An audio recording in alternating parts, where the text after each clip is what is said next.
Making another try at my first live stream. This live streaming is hard.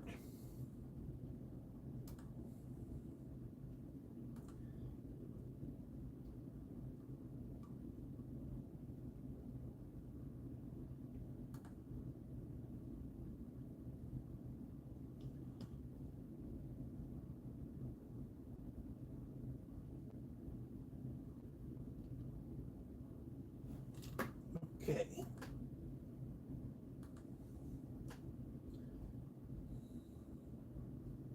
So I'm playing a video on my computer that you can watch on the desktop. But the vertical feed, you're pretty much just going to see me.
Okay, I think I got it straightened out.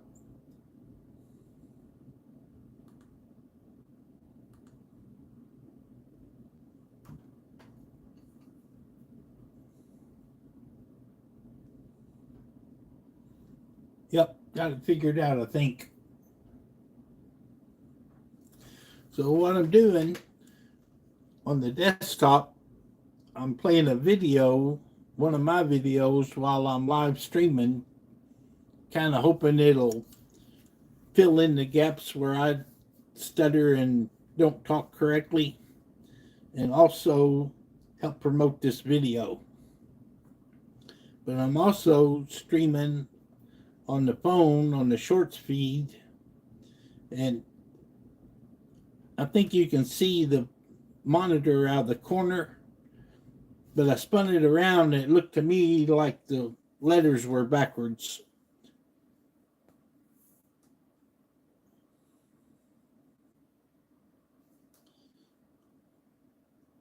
So anyways, welcome to my first live stream. Hopefully I won't mess it up too bad. But I'll tell you, this live streaming is hard. It is not nearly as easy as it looks on YouTube.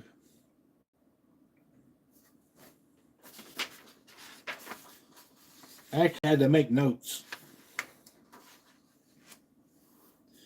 But I'd like your feedback on this live stream. Like, is the lighting okay? Can you hear me? Is the microphone all right? Do you like the fact that I'm playing a video on the desktop while I'm streaming on the desktop? Or would you just rather have me talk? The video that I'm playing is a compilation of fishing story videos that are on my channel. Hello, Brylan. Hello, Katie. Glad to see you guys. Wait, gotta skip this ad playing on the video.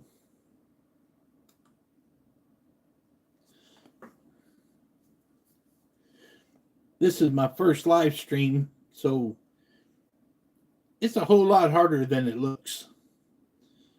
Them YouTube guys make this look easy.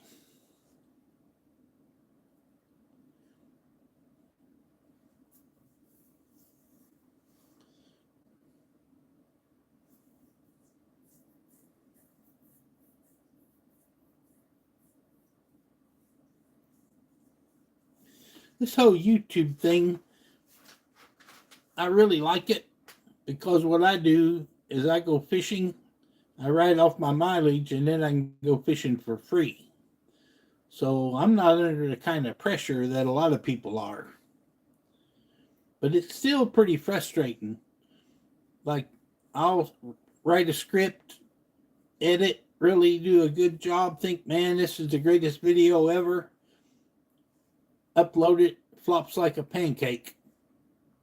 But the other day I was fishing at Taylorsville Lake tailwaters, and kind of on the spur of a moment I thought, well, I should get my phone out and film a little bit of this and show people what's here. I did almost no editing, basically just cut out the dead spots and pasted it together. The thing got 1,300 views in 5 days. But see, I'm a small channel. If I get a couple hundred views on a video, I think I'm doing pretty good.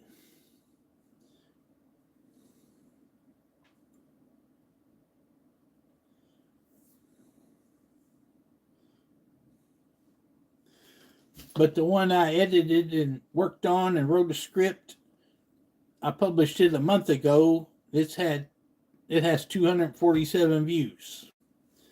The one from Taylorsville Lake that I just shot from the hip, it's got about 1,400 views in about a week or two.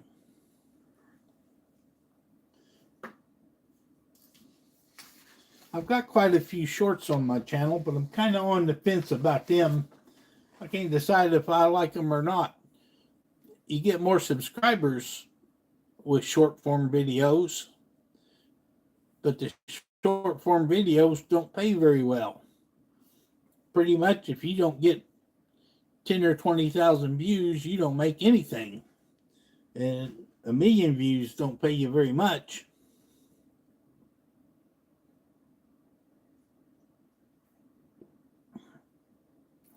Oh, Doctor Who coffee mug. I'm a big Doctor Who fan. Any kind of sci-fi, I like it. This is a cartoon I have on my channel. You should go and look at it. It's pufferfish. I don't think on the live stream, or on the phone, I don't think you guys can hear the audio.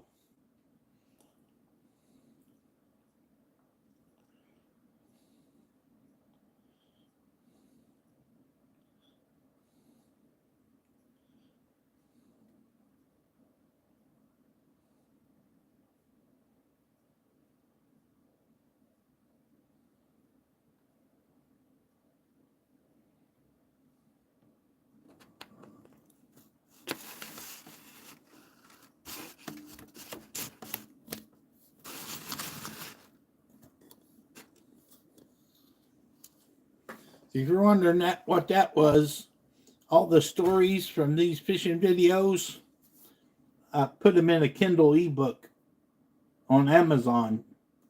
You can get it for 99 cents. You can buy the paperback, but it's like $8 or $9.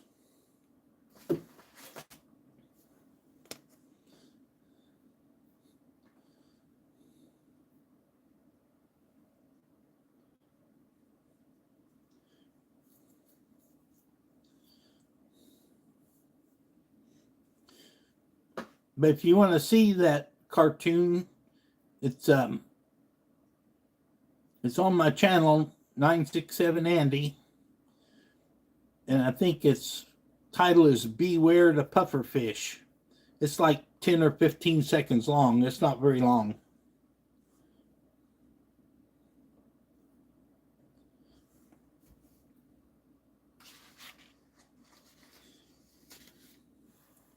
Another downside about being a small channel, you don't get any love from affiliate programs or sponsors or any of that. I mean, I have almost 5,000 subscribers, but I don't get very many views.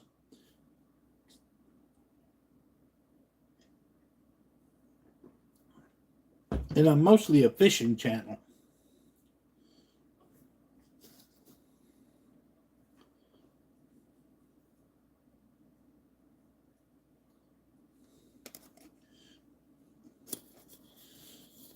I'm gonna push this back on the monitor again for you guys on the light on the vertical feed.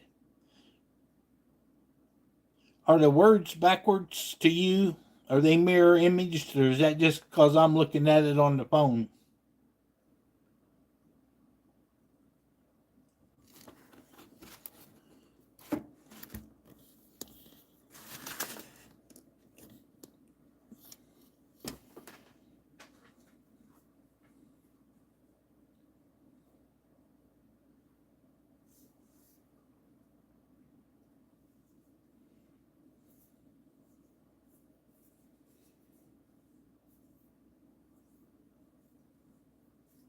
But when I stitched all these fishing story videos together, I put a cartoon or something in between them.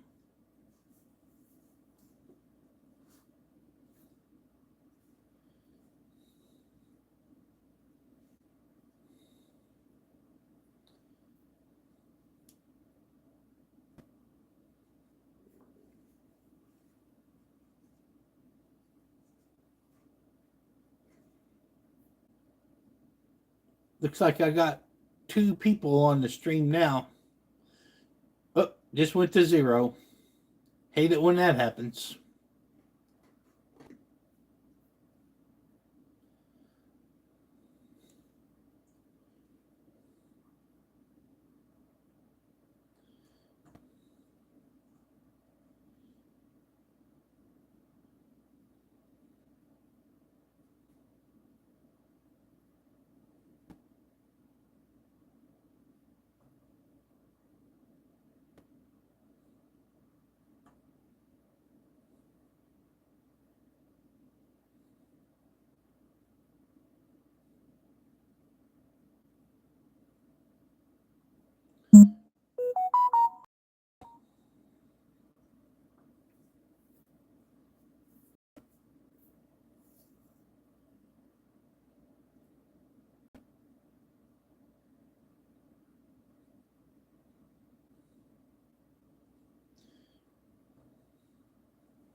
I see the stats for how many people. Looks like I have 2 people now watching the stream. I can see them on the phone on the vertical, but I haven't figured out on the desktop. A minute ago, I had a pop-up window that showed the, maybe it's come, yeah, there it is. Let's move it over here.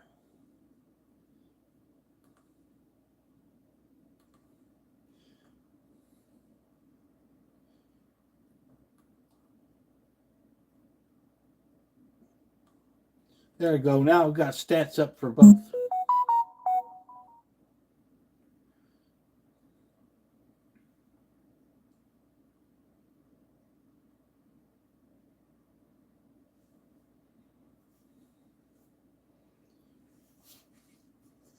So thanks for watching my live stream. If you have any questions or want to know anything, I'll be happy to help you.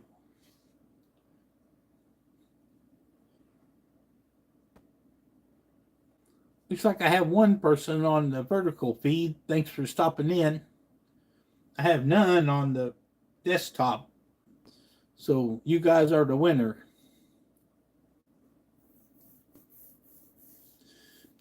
What I'm doing, and I know you can't hear it on the vertical feed, on the shorts feed, is I'm playing a video while I'm live streaming on the main platform. But I couldn't figure out how to let you guys hear the video without it going over the speakers and making feedback. I'm certain there's a way to do it. I just don't know how. But like I say, this is my first live stream, so I have a whole bunch to learn.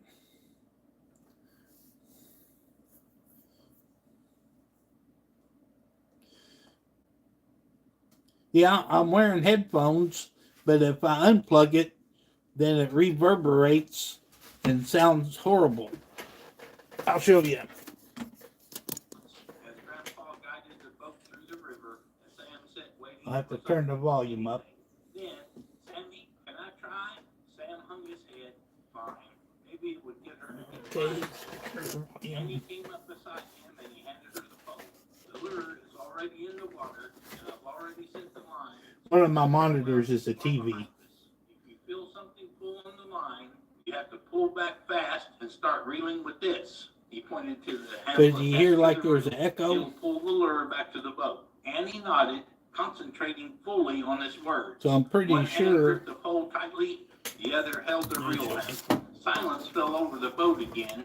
Sam glanced at Annie. She was staring at There's her the spot video. where the line met the water, completely transfixed. She hardly moved. Sam blinked. Suddenly, Annie screeched. But I'm pretty sure and the tip of the pole that's rounded over. Set the hook, Sammy. playing it through the speakers is messing up the audio on the live stream or on the recorded desktop part. So I better plug this back in. Grabbed above her hand.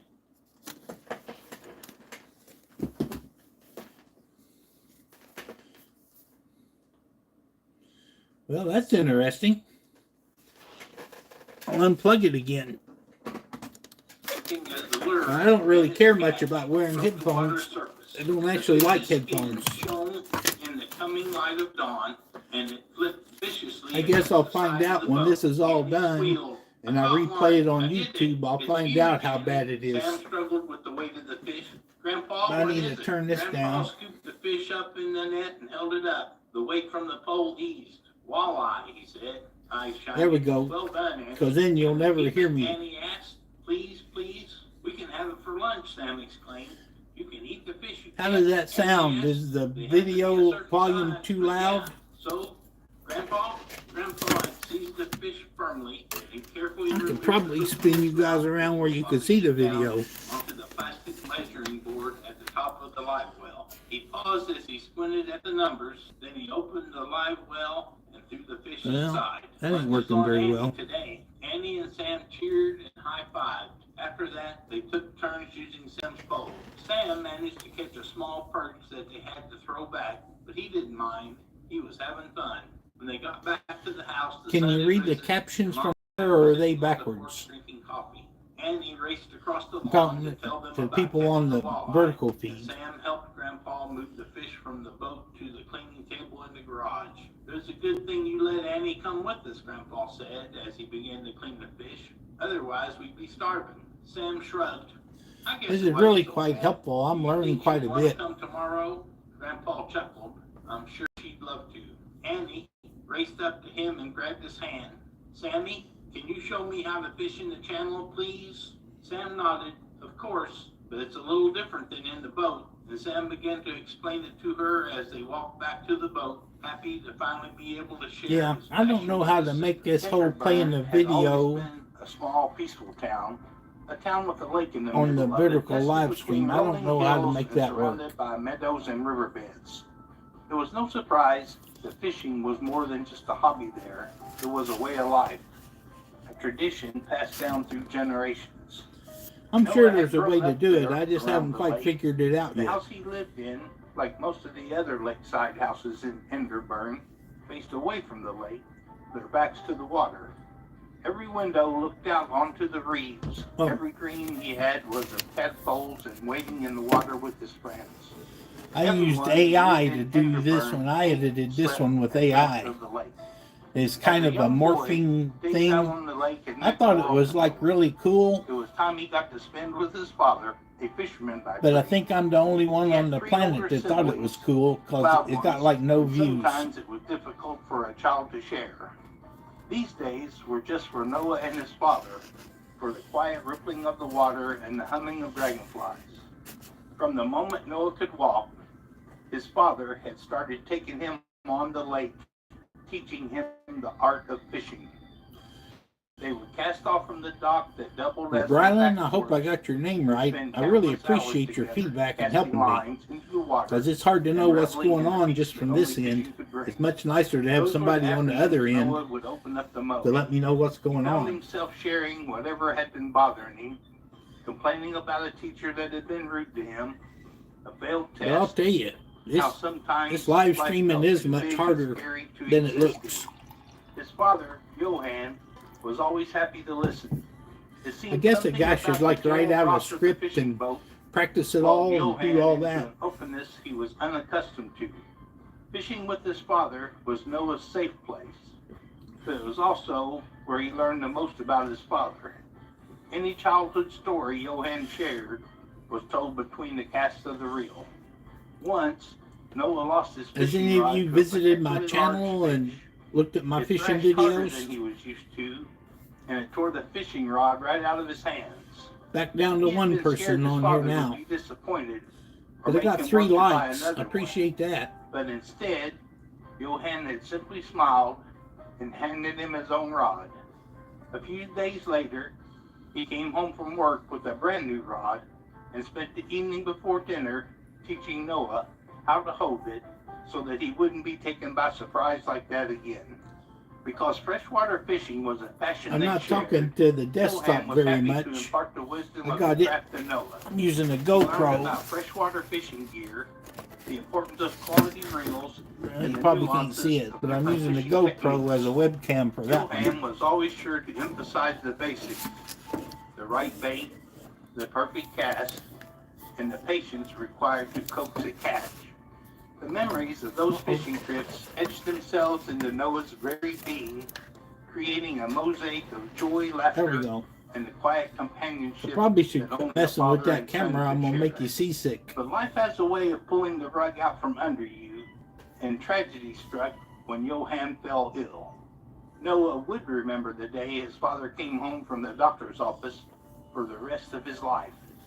The furrow in his father's brow, and the way he set his prescription down on the dinner table and hid it when Noah tried to look. Yeah, Fishing trips dwindled. I think grew you're the farther only and one farther watching, between Brylan. As each one shortened, Because I can look up punctuated here by and coughing see that. fits and apologies. When I can Johann look up finally here and see the passed, stats. Noah simply stopped fishing. And right now there's one rods person and and 3 reels likes. That once held the promise of shared adventures now gathered dust in the corner of the garage.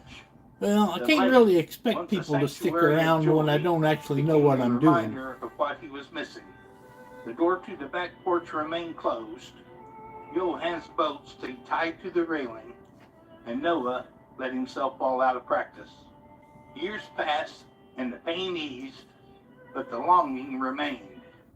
Noah, now a young man, Brylan, found what should I himself do to unlatching make the this back live door. stream better? The hinges screeching I'd from like disuse. some The feedback. rusty handle fought him, but soon How you he think was it's standing on going the dock and again, looking out what I onto should the do lake. different. The sun dipped below the horizon, casting a golden glow over the water, and he could see a shimmer of a boat out there. A boat with a boy and his father in it, watching the sunset. A realization dawned on him. Am I pronouncing your He had been name so right? eager to leave behind the things that made him sad. He Yeah. hadn't realized he was leaving I haven't the had memory of games his since the father behind. 1980s. Noah dusted off the fishing gear. Maybe the 90s. I might have had a little bit of game left in the He had 90s. abandoned.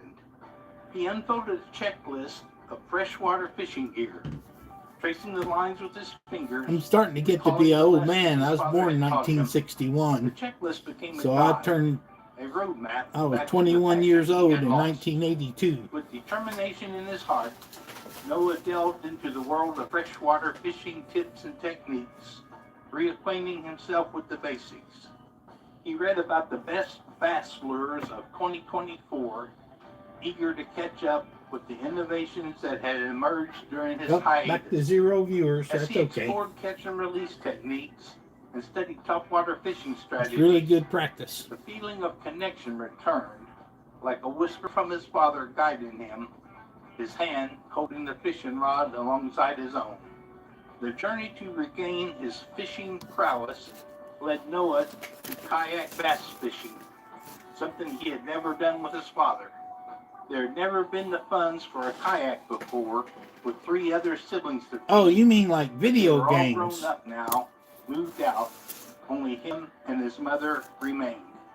The solitude of gliding through the water, paddle in hand. You wouldn't want to brought watch a me sense of live peace, stream video and the games echoes of because his father's I laughter suck at seemed it. to ripple across the lake. Johann had been a quiet, stoic man, his laugh a rare treat. Noah could hear it in the quiet splash of the lure and in the lapping of the water beneath him. The lake But I never a he lot. had expected it to. He hadn't even And realized. see, I'm he about needed one Noah generation discovered the too trout early fishing hacks to be in love with and video secrets games. to successful crappie fishing, applying the newfound knowledge with the enthusiasm of a novice. Like I remember Pike fishing techniques when the Commodore and the thrill of 64 bass fishing came out, tournaments and it was beckoned like him. amazing This new technology. challenge, echoing the spirit of his father's adventurous soul. In his quest to reconnect with the art, Noah embraced the diversity of fishing. He explored the best soft plastic Now I like baits playing and poker. experimented with I really carp don't fishing have. rigs. I The just don't Beginner's care Guide much to about Fly video Fishing games. I've played them became a some. revelation, opening up a whole new dimension to his angling repertoire. Lake fishing hotspots, once mapped out by his father, I used to became play Noah's about 20 playground. hours a week of Each poker. cast carrying the weight of shared memories. Reviews of fishing rod and reel combos guided Noah in choosing equipment that seamlessly merged tradition with modern innovation. Winter bass fishing tactics and spring bass fishing tips became seasonal companions, marking the passage of time and the evolving patterns of the lake they both loved so dearly. One evening, with the lake bathed in the soft glow of twilight, Noah tried his hand at bank fishing, a nod to the humble beginnings of his fishing adventures. He had a note with him, "Bank fishing tips for beginners," scrawled in Johann's hurried handwriting. As he cast his line into the water, he felt part of him lighten. Why had he allowed himself to seal this part of his life away? With every challenge conquered and every technique relearned, Noah's journey became a tribute to his father's legacy. He mastered the best fishing knots, an art passed down through generations, and fishing with live bait techniques became a bridge between the past and the present. The seasonal changes in fish behavior No, I never was in the mirrored army. the cyclical nature of life, and Noah found solace in the rhythm of the lake. Noah's journey of reconnection wasn't just about the art of fishing. He had realized It it just long didn't ago. seem. It was about reclaiming a part of himself that he had lost. It just didn't seem like the army and me would have got Gazing into along the too well. distance, I'm way he too felt a profound independent. sense of gratitude for the things Johann had taken the time to teach him. Late one evening, Noah returned home from I a have day a on the lake nephew in the Navy, and found his mother standing on the and dock waiting for him. two of She my reached out a uncles hand and he took it, served clambering up onto overseas. the rickety wood beside her. My father-in-law As was he in tied the boat Korea, to the if that tells railing, you she about how smiled at old him. me and him's getting. "I'm glad he found his He's way back to 81, me." he was in Korea. Noah smiled back. "Me too." Fishing reunion. Jake and I grew up together, and when high school was over, we attended think my the same uncles college. The cold got out of the Ohio army winters were a right drastic before the change from Vietnam our War. sunny climate down in Florida, but the college experience was a roller coaster And the of its own. Vietnam While War in ended school, shortly we had after many I hobbies, graduated high but school. none of them consisted of much outdoor time, since the climate was not to our liking. When we graduated college, we went our separate ways. I moved back to Florida, and he went to Alabama to marry the woman of his dreams. I eventually Looks like met I the got woman 3 I would people marry, now. Thanks and for aside from joining. the weddings, Jake and I didn't see much of This is each my other. first live stream. If you're still Adulthood had just getting taken here, control. I'm We playing a tried to plan video on trips my back and computer forth, to kind but of they never seemed to work out. playing one of my Jake videos would on the send me computer videos to of kind him and of his take up wife the dead hiking and spot, exploring, and I would send videos of all the fill in bass the I caught space. on the lake behind my house. It was a beautiful lake that twisted between the mangroves and under This the is a bridges of nearby compilation of streets. fishing Plenty of story fish to be videos caught, that I have on so I my was always channel. telling Jake he needed to come get And it's hooked like up. 2.5 It was late hours August long, when he but and his most of wife the finally visited our little town independent just videos north are of just like Daytona 8 Beach. minutes long. We had the guest room set up for them, and they settled in easily. Although our wives had only met a few times, they bonded quickly. Most likely because Jake and I were so similar, they knew what to expect. The first night we took it easy, started a fire, and relaxed. The next day, Jake and I would hit the lake and I'd show him the monster bass I'd been catching. We woke up early, earlier than necessary to be honest. We were more excited than a kid on Christmas Eve. We made some coffee, then headed out behind the house. I'm going to be right back. I'm going to leave the video playing. The sun was hardly peeking over the horizon. We loaded our gear into my 14-foot John boat. I hooked the battery up to the trolling motor, and we slid it down the bank into the water, ready to launch. I held the boat steady while Jake carefully climbed in. He wobbled quite a bit, but I had a firm grip on the sides. Regardless, he lost his footing and his left shoe sank into the water as he tried to catch his balance. I couldn't help but laugh as he cursed and regained his composure. He crawled into the boat, and I climbed in after, powered up the motor, and we made our way onto the lake. As we coasted along the bank, behind my neighbors' houses, Jake took off his shoes and left them to dry, while I rummaged through my backpack trying to find my favorite lures. I held a few bags up in front of me and showed Jake our options. He chose a bright orange lure, and I opted for dark purple. We got to the middle of the lake where I stopped the motor and let us drift. Jake admired the beauty while I rigged our fishing poles. When I finished, I handed him his pole and directed the boat a little closer to the shoreline. "They like to sit up there next to the bank," I said to him, "in the mangroves. That's why this lake is so good. Mangroves rarely grow in fresh water, but provide amazing cover. Be careful. The mangroves will eat your lure before the fish do." Jake laughed and cast towards the shore, obviously intimidated by the branches hanging over the water. It was a weak cast, but it had been a while, so I didn't make fun of him. Instead, I cast my own line, reminding him how it's done. My topwater lure landed between the mangrove roots, and I let it settle for a second. I'm back. Before That's the tightening problem line with little getting by old. little, You have to go to the making potty all the ripples to time. attract attention. Jake noticed my method and mimicked my actions. We trolled along the bank for a while, casting and reeling in, covering a lot of water. The sun was finally starting to make an appearance, and so were the ducks. They swam between us and the shore, and we tangled our lines while trying to prevent injury to the ducks.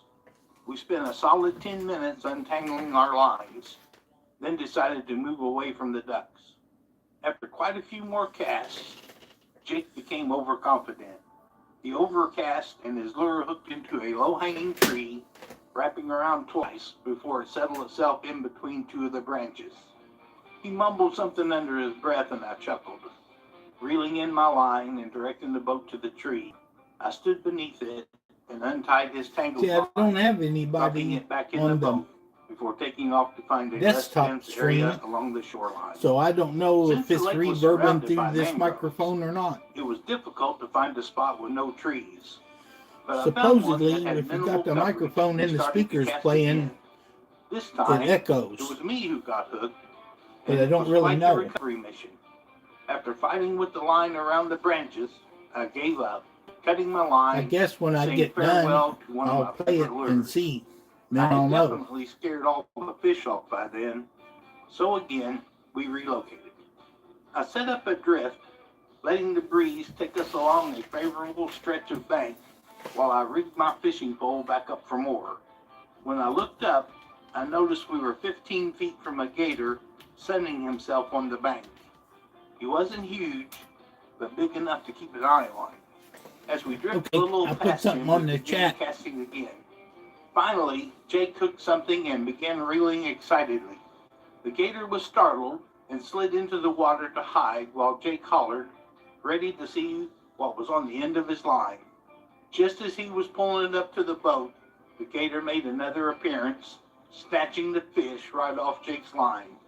We both leaned back, almost tipping the boat, but careful to catch ourselves and not end up in the water with the beast as Jake's line continued to spool out. I grabbed my knife and cut the line before we ended up skiing across the lake. After that, we took a minute to regroup. That had never happened to me before, and I felt bad that it had just happened to Jake. This was supposed to be a relaxing and enjoyable fishing trip, not a gator hunting expedition. We left the gator to enjoy his...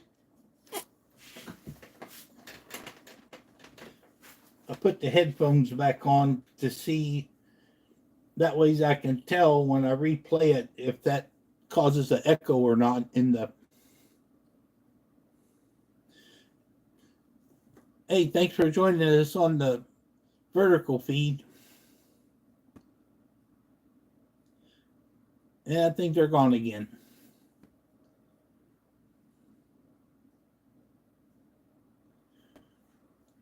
Hello.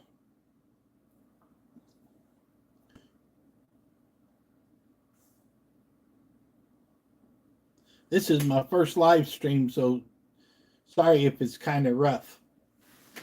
What I'm doing is I'm playing a video enough to still fish on the way on back. my laptop on the desktop, but nothing stuck. but I don't know if Same it with causes Jake, the and I could tell he was audio bummed to out. echo I was too, on the other more stream. so for him. Then he jerked his rod back and hollered again, hooking something heavy. He reeled it in and landed a giant. So,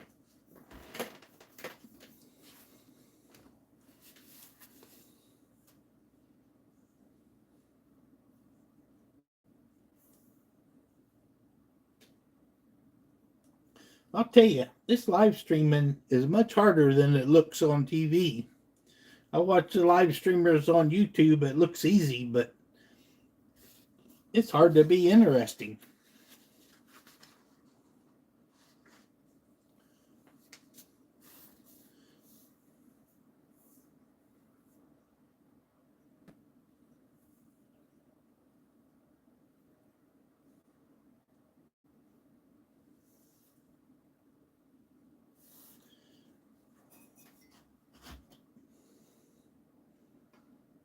I do have coffee, though. Apparently, you're supposed to have coffee on the live stream.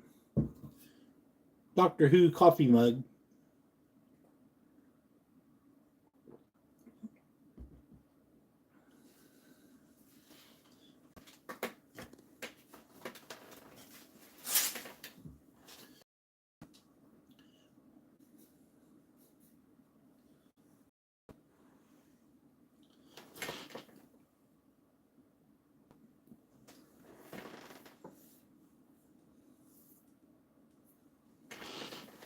I think I'm gonna unplug these headphones. Leaving the area. A couple of men saw him do Nobody's this and stopped watching him the, before on he the left desktop lake. anyways. Hey, aren't you Andrew's kid? One if of it them spoke up. reverberates, He was an old grizzled man that it'll held a just fishing echo. rod and a cup of coffee in the other hand. Yeah, why? George grumbled, continuing to leave. You won't catch with that rod and reel. How's the sound? Take this one. The man Is shouted the behind him, throwing video him a too shiny loud brand and you new can't rod. hear me, The or is it rod about was right? sturdy and completely brand new. Why would you give me this? George asked, startled at the sudden gift. Consider it a gift for being Arthur's grandson, the old man replied. George was surprised and walked home, his new rod in hand and a confident swagger. He Looks opened like the this door, light is and his glaring mother off of the immediately shouted screen, at him, though. berating him for his lack of responsibility. Yeah, George that's better. didn't care, and he finished his chores. He went up to his room, examining every part of the new rod. He was astonished and looked at his wall, where a collage of fishing magazines were hung up. It was all fishing competitions that had been won by his grandfather, Arthur.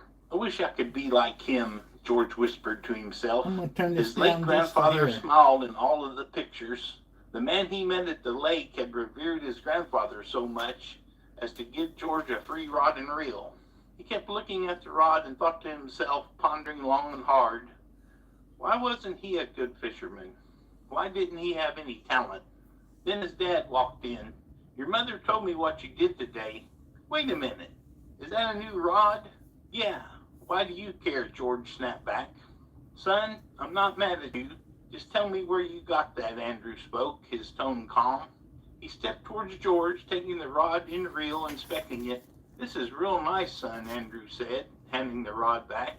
He looked at the wall and the magazines lining it. Trying to Why get don't it you try where to me win and one of the those, Andrews asked, pointing at the collage. and the monitor are I'm no both good in the fishing, frame. George said, standing up to put the rod away. No, you can do it. Just believe in yourself, Andrew sighed. That'll This only is get an you so interesting far. I experiment. have no talent at all, George grumbled. Why don't we go together, Andrew asked. George was startled. His dad had never been fishing since his grandfather passed. But George stuttered. No, son, we're going fishing.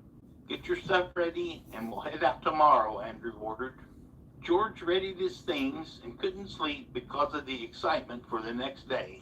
They woke up early, drank their coffee, ate breakfast, and headed out. The day was calling them, and they went straight to the lake to register for the competition. Hey there, Andrew, a man called out to them. He was in full fishing gear and looked like a stereotypical fisherman. His equipment was in the back of his pickup truck and was full of lures, different reels, a few rods, as well as a few extra things George See, knew nothing I really about. like Hi, Jeremy. these fishing How you story been? Andrew videos that replied, are on my channel. motioning to George to go Some of register them I for them. edited and some As of they them are talked, George professionally went to the edited. booth to register. He was But told I to think rent I a might small be the boat, only take person the on the keys. planet that likes Everything them was because ready, they get and he like walked no back to his views. dad with their documents. Dad, let's go, George said, handing over the papers. The competition was starting soon, and the rules were being read out by the judges. They all stood near the dock and listened. The rules are as follows. Each team will consist of 2 anglers. You're allowed to fish from the shore or the lake. The winner will have to bring the heaviest walleye. All fish must be caught without any foul play. May the best fisherman win, and everybody be back by 5 p.m. sharp, the judge announced. They each hurriedly grabbed their equipment, some going to the outskirts of the lake to fish from the shore, and others jumping into their boats. George and Andrew took it slow and planned as they went. Son, we're going to win this, all right? Just follow my lead, Andrew said, climbing into the boat. They started it and set out, gently cruising on the serene blue waters. They passed by fishermen who had already begun catching fish, huge walleye, and George looked nervous. Relax, kid. It's only the start, Andrew said, noticing George's concern. They finally reached the back of the lake where there was a shady area to fish. This is perfect, Andrew said. Pull out your fishing rod, he added. The 2 began fishing, but to no effect. Nothing was biting, and the water was still. After a few hours of this, George slammed his rod to the floor. It bounced up and slapped George in the face. That's what you get for being impatient, Andrew joked. George wasn't having it and sat back down. Now this video Fish was won't always professionally bite you. edited. You need to be patient. The guy and off it'll of pay off, Fiverr Andrew advised. He watched his rod and sipped a cold wrote drink. The rod moved, and immediately he grabbed it. the guy off of Fiverr wrote the script and edited the video for me. A few moments later, the fish lay in the boat, and George was shocked. He looked at it and smiled, grabbing his rod. He started fishing again, and the fish came in one after another. Their luck had changed for the better, but would it be enough to win the competition? They would just have to find out. They kept fishing well after lunch, and the time was nearly over. So they headed back to grab a quick bite to eat and check out the other catches. They pulled up to the shore, docking the boat, and took their fish to the weighing table. Their cooler was marked, and they were allowed to sit back. They watched as other fishermen walked through, and George spotted a huge fish. He pointed towards it, and Andrew's jaw dropped. It had to have been the largest walleye he had ever seen. It had to have been over 10 pounds, and the fish they had caught couldn't compare. Andrew sighed. Looks like we got beaten, he said softly. Let's go back. We have to win for Grandpa, George replied, frustrated. No, let's just wait. There's only 20 minutes left either way, Andrew said, but George had already left. He ran and disappeared into the greenery, his rod in hand. That kid will be the death of me, Andrew grumbled. Ha! The kid's got fire, a voice came from behind. It was an old friend. I met him yesterday, gave him that rod and reel, and I see he's putting it to good use, the man laughed.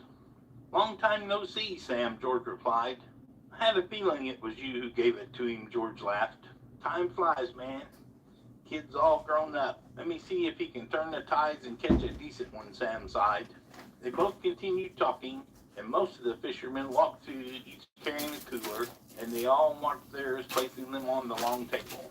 The weigh-ins were starting, and the judges began. There were still 10 minutes until the time was over, and they began weighing each fish. After everything was weighed, the largest was a 14-pounder, and everyone was shocked. The runners-up were off by a pound and were disgruntled, but congratulated the lucky fisherman. There was 1 minute left, and Andrew grew worried. He began pacing backwards and forwards, waiting on George.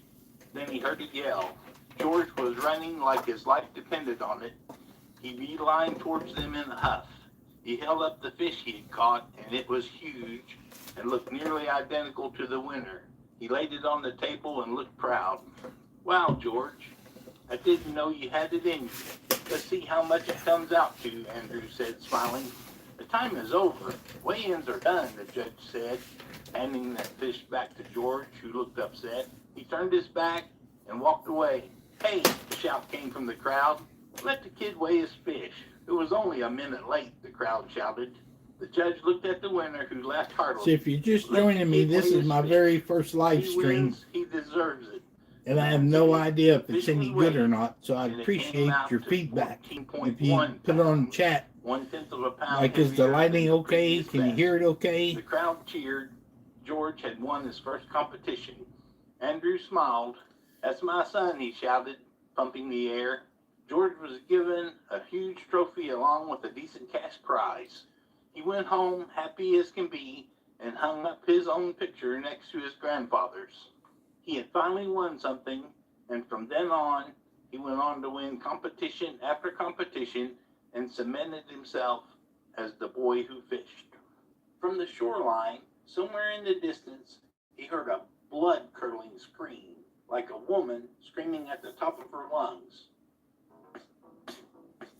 "I can't help but feel good. I can't help but feel fine." Jackson had always been a carefree spirit. He did things on his terms, and in most situations, things worked out in his favor. Still a young man of 25, he was not accustomed to heeding warnings and taking advice.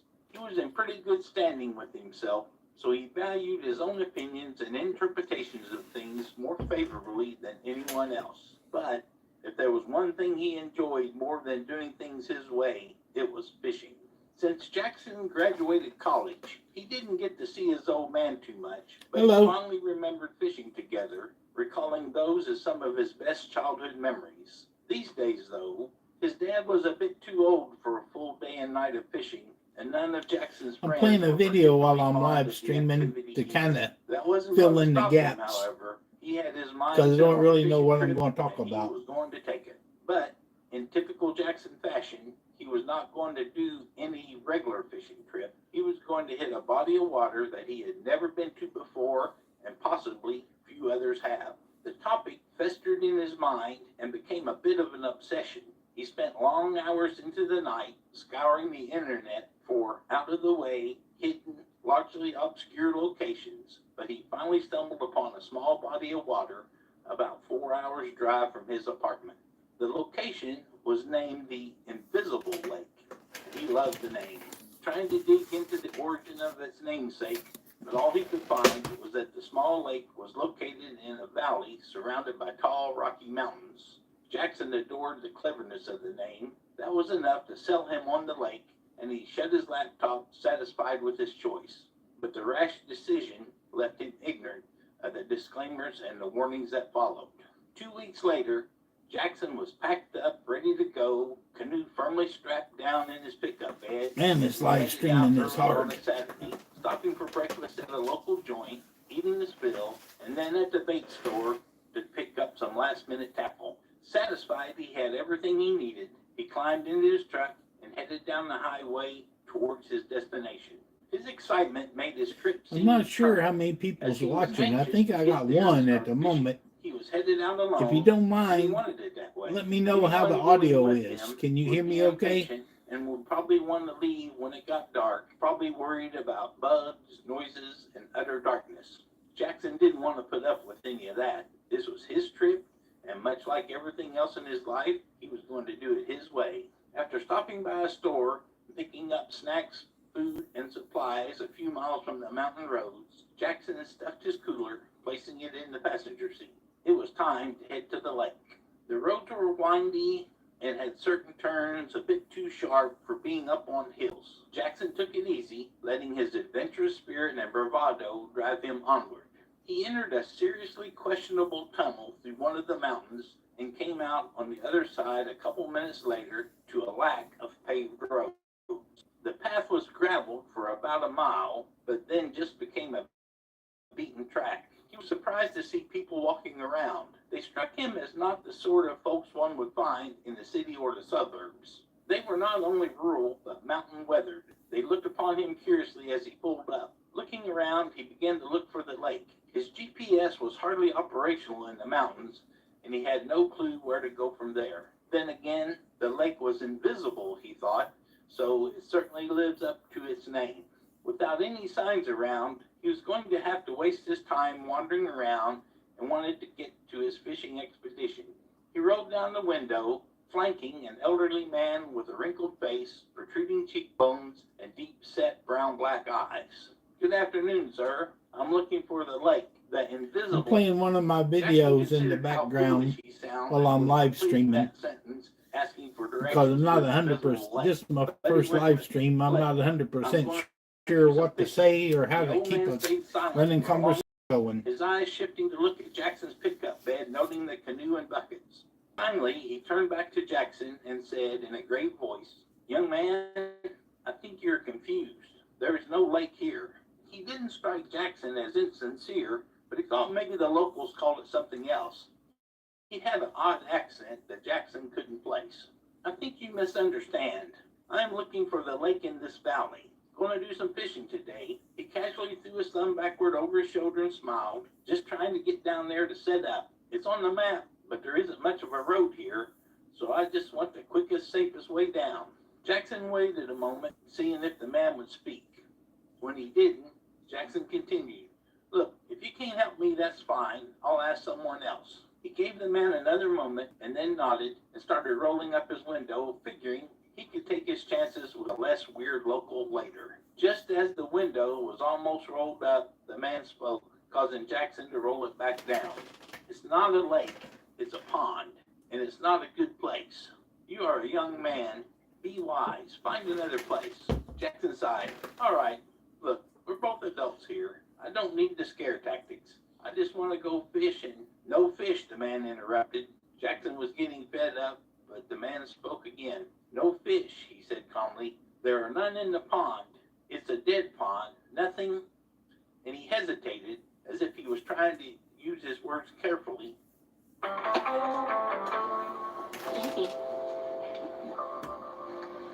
"Oh, lives there. You are wasting time and day."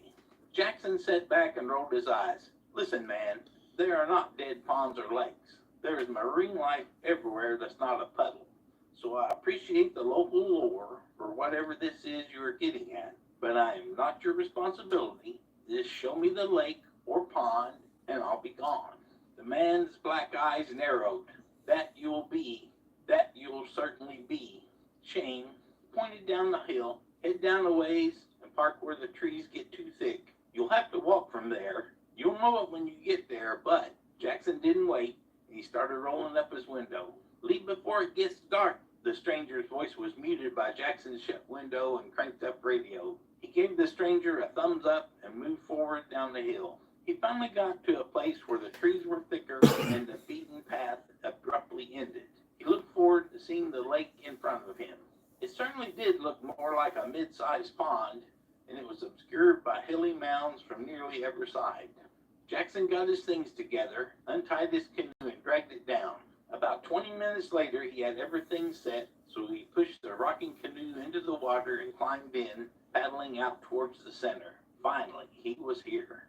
Arriving at the center, he set up his fishing gear and cast his line. The sun was way overhead, and his watch told him it was just after 2. The weather was unbelievably pleasant. He thought back fondly on his days with his Dad fishing at the lake. Now, every making time I jokes, notice somebody sometimes showing up, inappropriate I say ones, hello. that So had his hello mother out there. known, she would have lost her Nope, mind already on both gone. of them, but they had their guy code down pat. Jackson put his headphones in his ears and turned up a playlist of his favorite tunes. This was the life. He could spend every day like this if it wasn't for the pesky need for money from his job. He looked around as he waited for a bite, but Hello. saw only the peaceful serenity of the lake in the woods. The music drowned out the sounds of nature, and before he knew it, his rumbling stomach told him it was dinner time. He gladly scuffed down a sandwich. Hello, look, I got two people now. I'm playing a video in the background while I'm doing my live stream, just to kind of take up space and so I don't have any dead air. The sun was on its way down behind the trees. This is my first live stream. Oh, they're gone again. An impressive light and shadow show on the trees. With his music in his ears and the peaceful pond around him, Jackson felt relaxed, and before he knew it, he drifted off to sleep. When he awoke, the music in his ears was still playing, but he had no idea how long he had dozed.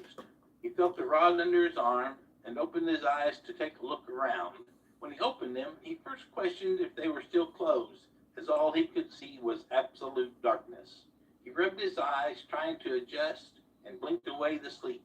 It was pitch black as he sat up, rocking the canoe from side to side. He looked around, feeling moisture everywhere on his face, arms, and legs. He yanked the headphones from his ears. How long had he been asleep? The beats fell away, and Jackson was greeted by a hum of crickets, tree frogs, and night birds. Somewhere off in the distance, he could faintly make out the subtle glare of a crescent moon. This was not ideal. He couldn't see in any direction, so he had no idea where his canoe had floated while he was asleep. Even if he were to start paddling, he would surely end up on the shore, but he had no idea if he would land on the right side, and how would he get to his truck with the canoe? He considered leaving the canoe as long as he could get into the truck, lock the doors, and spend the night in the comfortable seats. He began to question how adventurous his spirit was. It then occurred to him that he had a flashlight in his bag. He felt around for it and found it under one of the canoe seats. He unzipped it and dug into the bag, finally getting his flashlight. I don't know. It says, I'm looking at this on. If Jackson was hoping to see the shoreline, it says ads automator. I don't know what that is. The light reflected in his face immediately, and he had to point it away from his line of sight. He was surrounded by mist. That was the wetness he felt all over. The mist was everywhere. He couldn't see the surface of the water. I don't know what the ads automator out his is. legs in the canoe. The thought of the lake being called invisible suddenly made more sense. He wasn't sure what to do. While he was considering his options, he suddenly felt movement by his leg. His fishing rod was starting to rock backwards and forwards just slightly. Moving his flashlight to the opposite hand, he grasped the rod firmly. There was no tug, but he could feel the canoe moving slightly through the dark, and surrounded by mist, he had no idea about the direction. He focused on his hearing, trying to use his other senses, but all he heard was the noise of nature and the splashing of the water against the side of the canoe. The rod moved a bit more, so he set the flashlight down and grabbed it with both hands. He tried tugging on it slightly, feeling a level of resistance. No fish? Hey, old timer, he said out loud to himself, thinking immediately how strange his voice sounded in the darkness. He pulled up on the line more, and the resistance increased. He began to reel slowly to pull whatever was on the other end up. Blind fishing was certainly a brand new experience. Slowly but surely, I'm getting this live streaming software figured out, I think. The canoe unnervingly. What's going on here?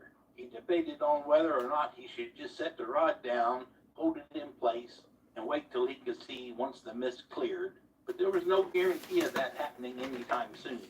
Looking around, he decided to give the line. I'm trying to stream two locations. I've got the phone set up over here streaming on the shorts feed, but the main stream is here on the desktop. He thought it was close to the surface. Just when something broke the surface of the water, which Jackson could hear but not see, from the shoreline. What I'm curious about is because I have my I have my open mic over here to the side. His heart jumped. I'm wondering if it's echoing on the Whipping desktop. his head around, hopelessly seeing If you're watching just on the a mist computer and the minimal light or from the flashlight. Suddenly, in the landscape, screaming sound was answered again I'd like by to know another what the sound is somewhere like, else if the off sound in is the distance, echoing. and then a third, seemingly from behind him. This one was much closer than the others. Jackson tried to steady the canoe that rocked from his head, whipping backwards and forth. The screams continued. He had to believe it was fisher cats or some other nocturnal animal like a fox. The line became heavier again. He figured he might as well get a catch out of this deal, and he would have a story to tell. He yanked hard as the surface of the lake broke again, and whatever on the end swung towards him, splashing him all over and covering his face with a wet, slimy, oozy substance. Jackson let go of the rod, dropping it into the canoe and whatever was on the end of it alongside it. He scrambled for the paddle, and as soon as he found it, he began to paddle backward. No matter where in the lake love he me was, some Yeti. it was better to be on shore. Not a This sponsor. lake was strange, and the surroundings helped nothing. It wasn't long before the canoe hit the shallows. Jackson grabbed the flashlight, desperately Actually looked got behind that him to see if he could through my identify wife's the work. shoreline. Luckily, he was Her close. work took a spell where they was So he pushed giving off us with his oar Yetis a every bit Christmas. more and We didn't stopped get short one when this the year, but entire canoe we got was some on kind the of shallow Yeti, part of the something pond. like 3 Stepped Christmases out in a and row, pulled it up on the shore. The screaming sounds from around which the was lake pretty began sweet, again. Two of them seemed like they were only a dozen feet away. because I was way He too pulled the tight to canoe ever up, pay what they smacking want his for a head on Yeti. branches along the way. The mist was slightly less dense here. Jackson swung the flashlight around. I don't like to and pay up that the much hill, for a hoping glass, he because was as near sure his as truck. He shooting, didn't see it at first, I'll take so off he and leave looked it back somewhere. into the canoe and stepped back as he saw But when a I dark get shape something in nice it. like The that, I shape never didn't take it move, anywhere. so he peeked closer, noting that it Now, was a large talking water about slide. my Feeling Yeti like a that I got coward, from my he wife's looked work. around with the flashlight again, looking up the It's hill. pretty awesome, About especially 30 for feet free. up, he saw what looked like the front of his truck. He wasn't going to waste any time. Yanking on the canoe to make sure it was wholly out of the water, Jackson cautiously but quickly began to scramble up the hill, but he had to turn back because his keys were still in his bag. He grabbed the entire bag and climbed up the hill. The screams didn't stop, and the tree frogs were unbearably loud. He dug for his keys, trying to get them out while keeping the flashlight in front of him. As he made it up the slope, the mist cleared slightly, and he could see his truck. He clicked the key button to unlock it, and the headlights flashed brightly, illuminating the misty night. He was close now, and he scrambled to the truck as quickly as he could. When he got there, he threw open the passenger door and got in, realizing something caught his foot. At Kroger Pharmacy, our vaccine experts provide COVID, shingles, pneumonia, HPV, and more vaccines. Check out the newest strength equipment at Planet Fitness. Join the club today. Save $28 or more when you join for just...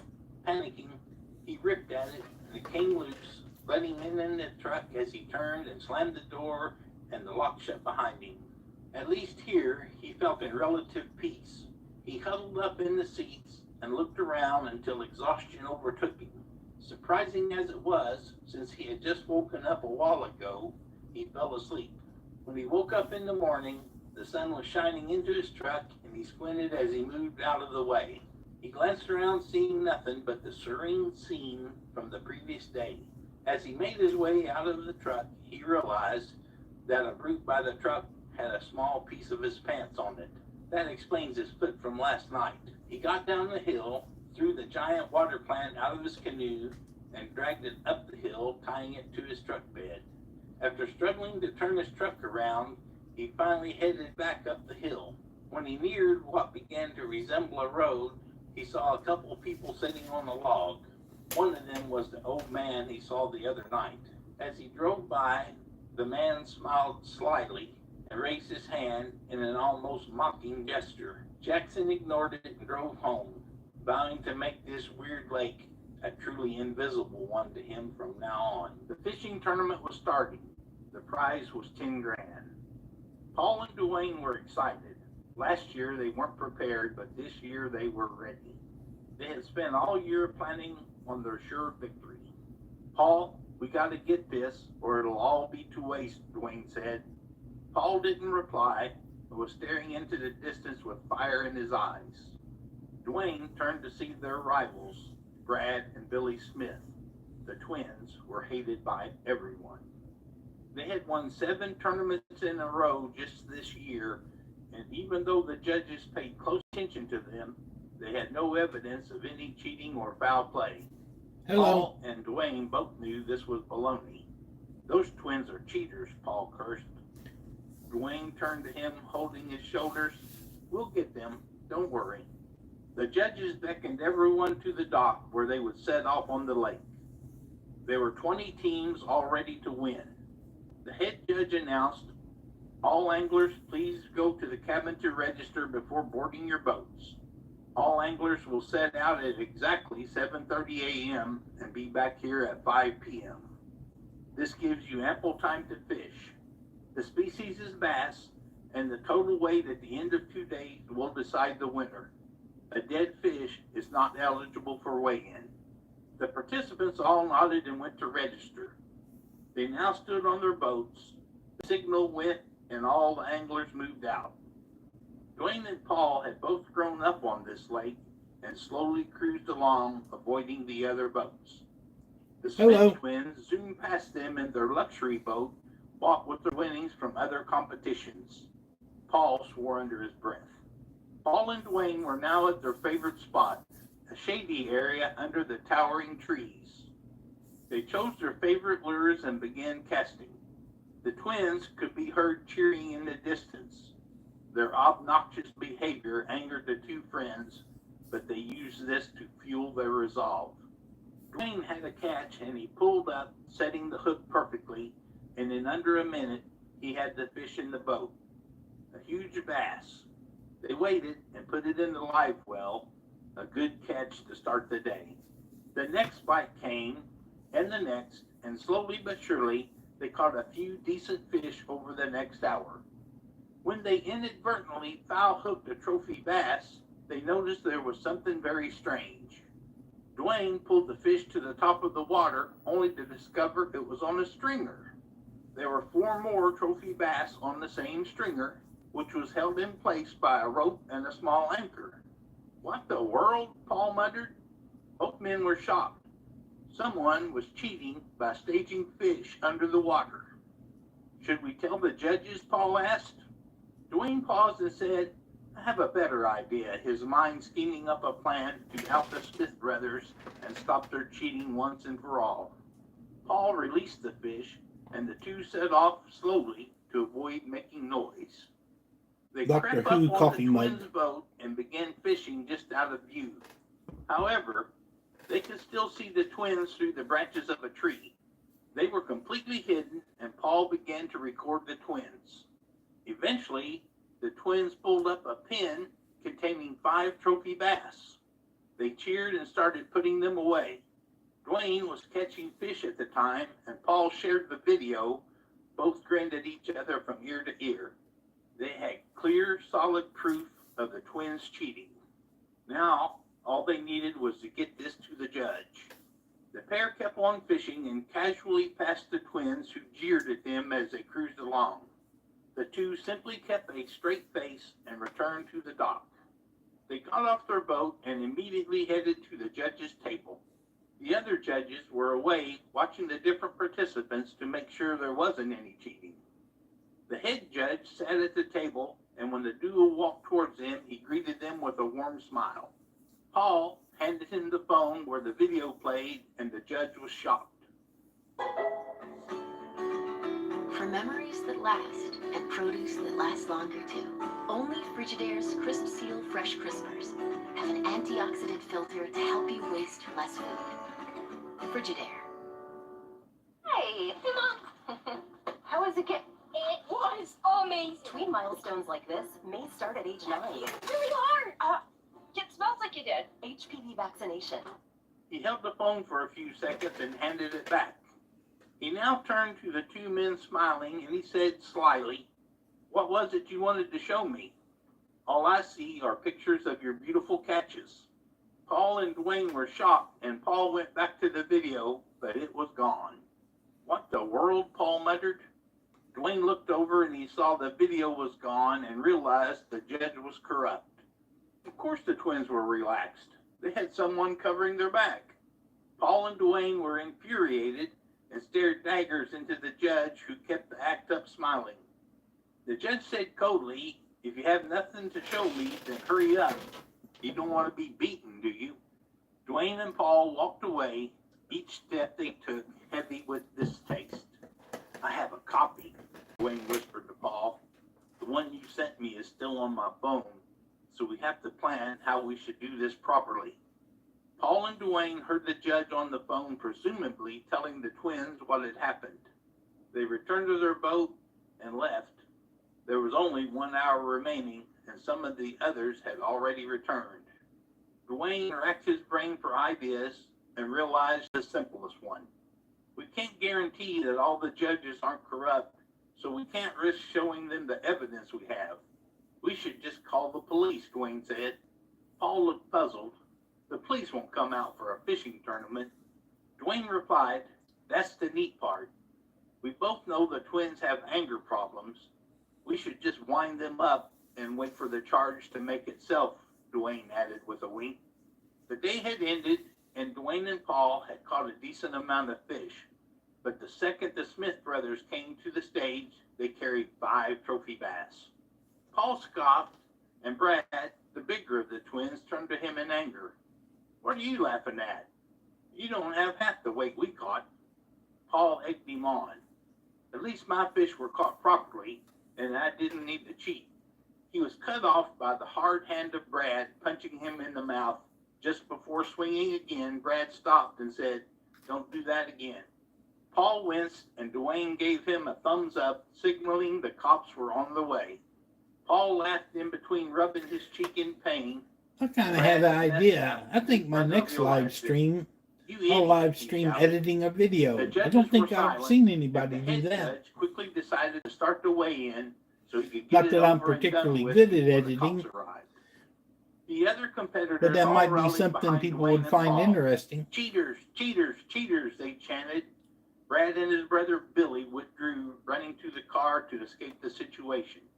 But they didn't get far. The cops stopped them, arresting the 2 of them. The judges had to disqualify the twins, and Paul and Dwayne were victorious. They held their trophy proud, Hello. and the taste of victory was sweet. The head judge stared at them in anger, but there was nothing he could do. After an investigation, the twins lost everything after losing multiple court battles against other fishing competitions, and the head judge who helped them went away for a long time alongside the cheating duo. Paul and Dwayne went on vacation and spent their winnings with their families.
Only Electrolux has Smart Boost technology for the most effective stain removal.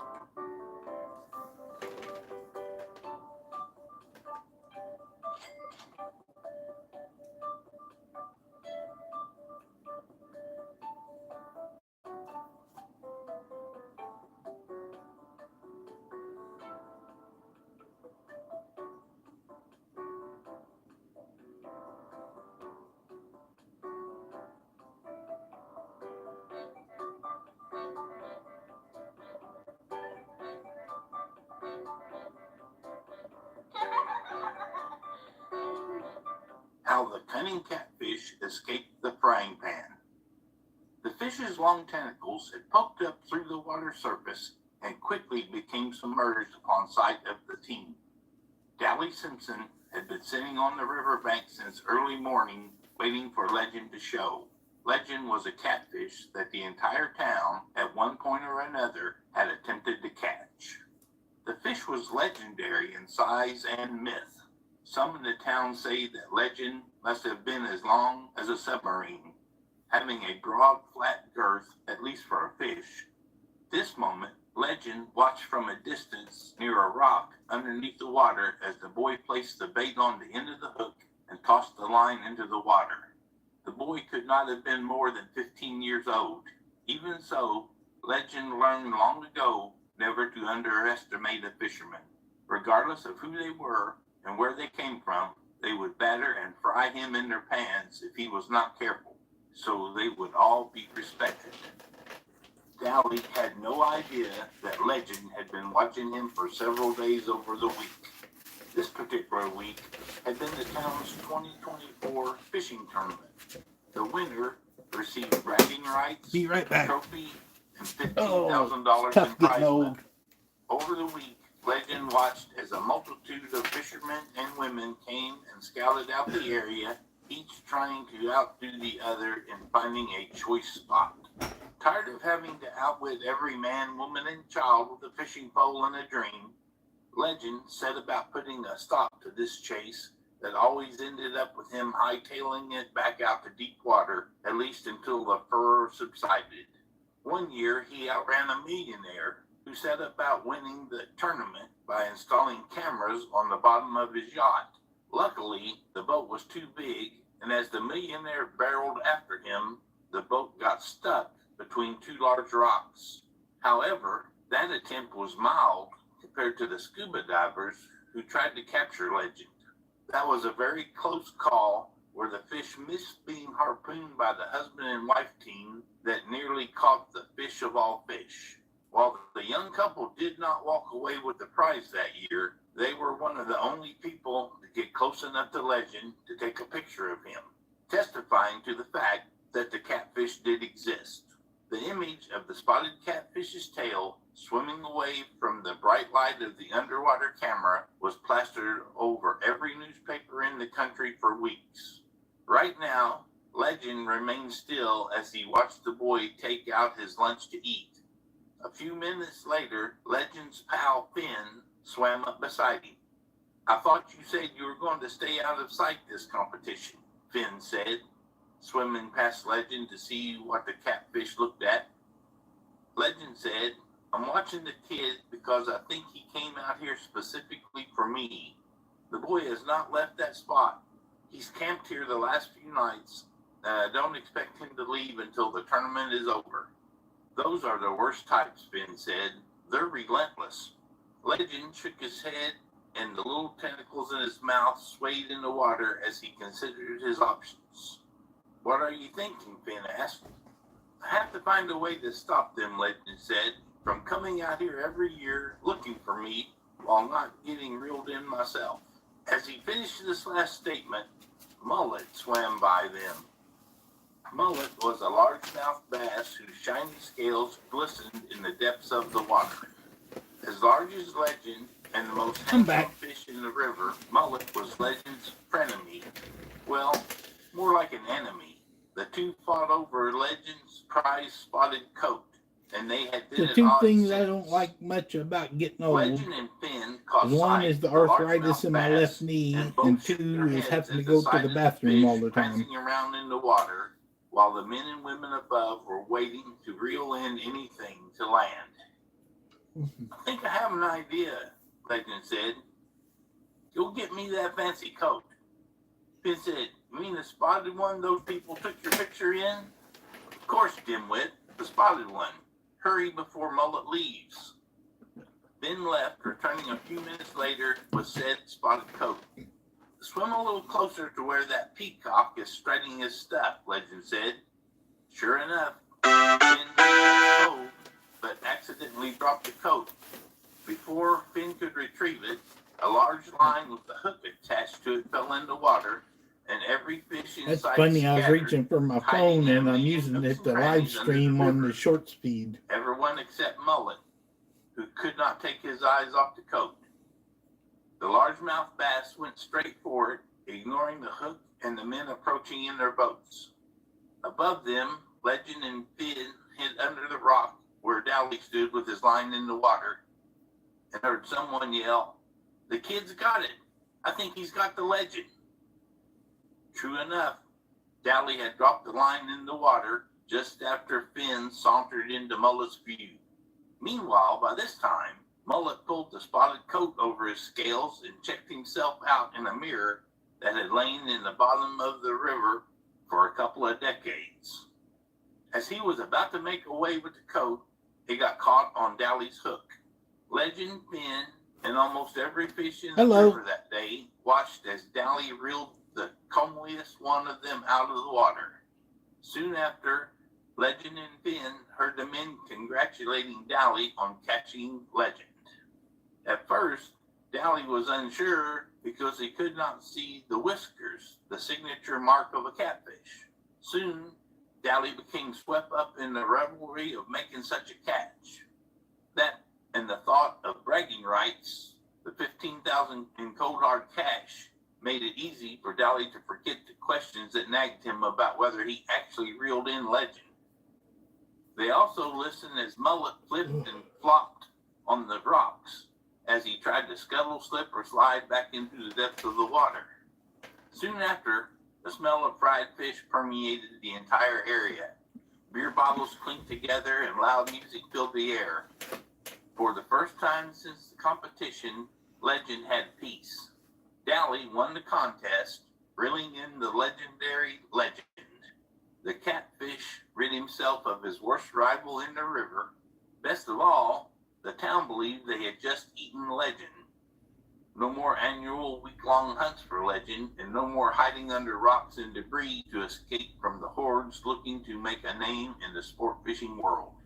Just as the last townie licked the fish grease off of their fingers, Legend swam downstream, Now in this swaying his video, tail in the depths of the river. of course, and lived obviously happily it's ever me after. narrating it. Don't try it. One bite and you're hooked.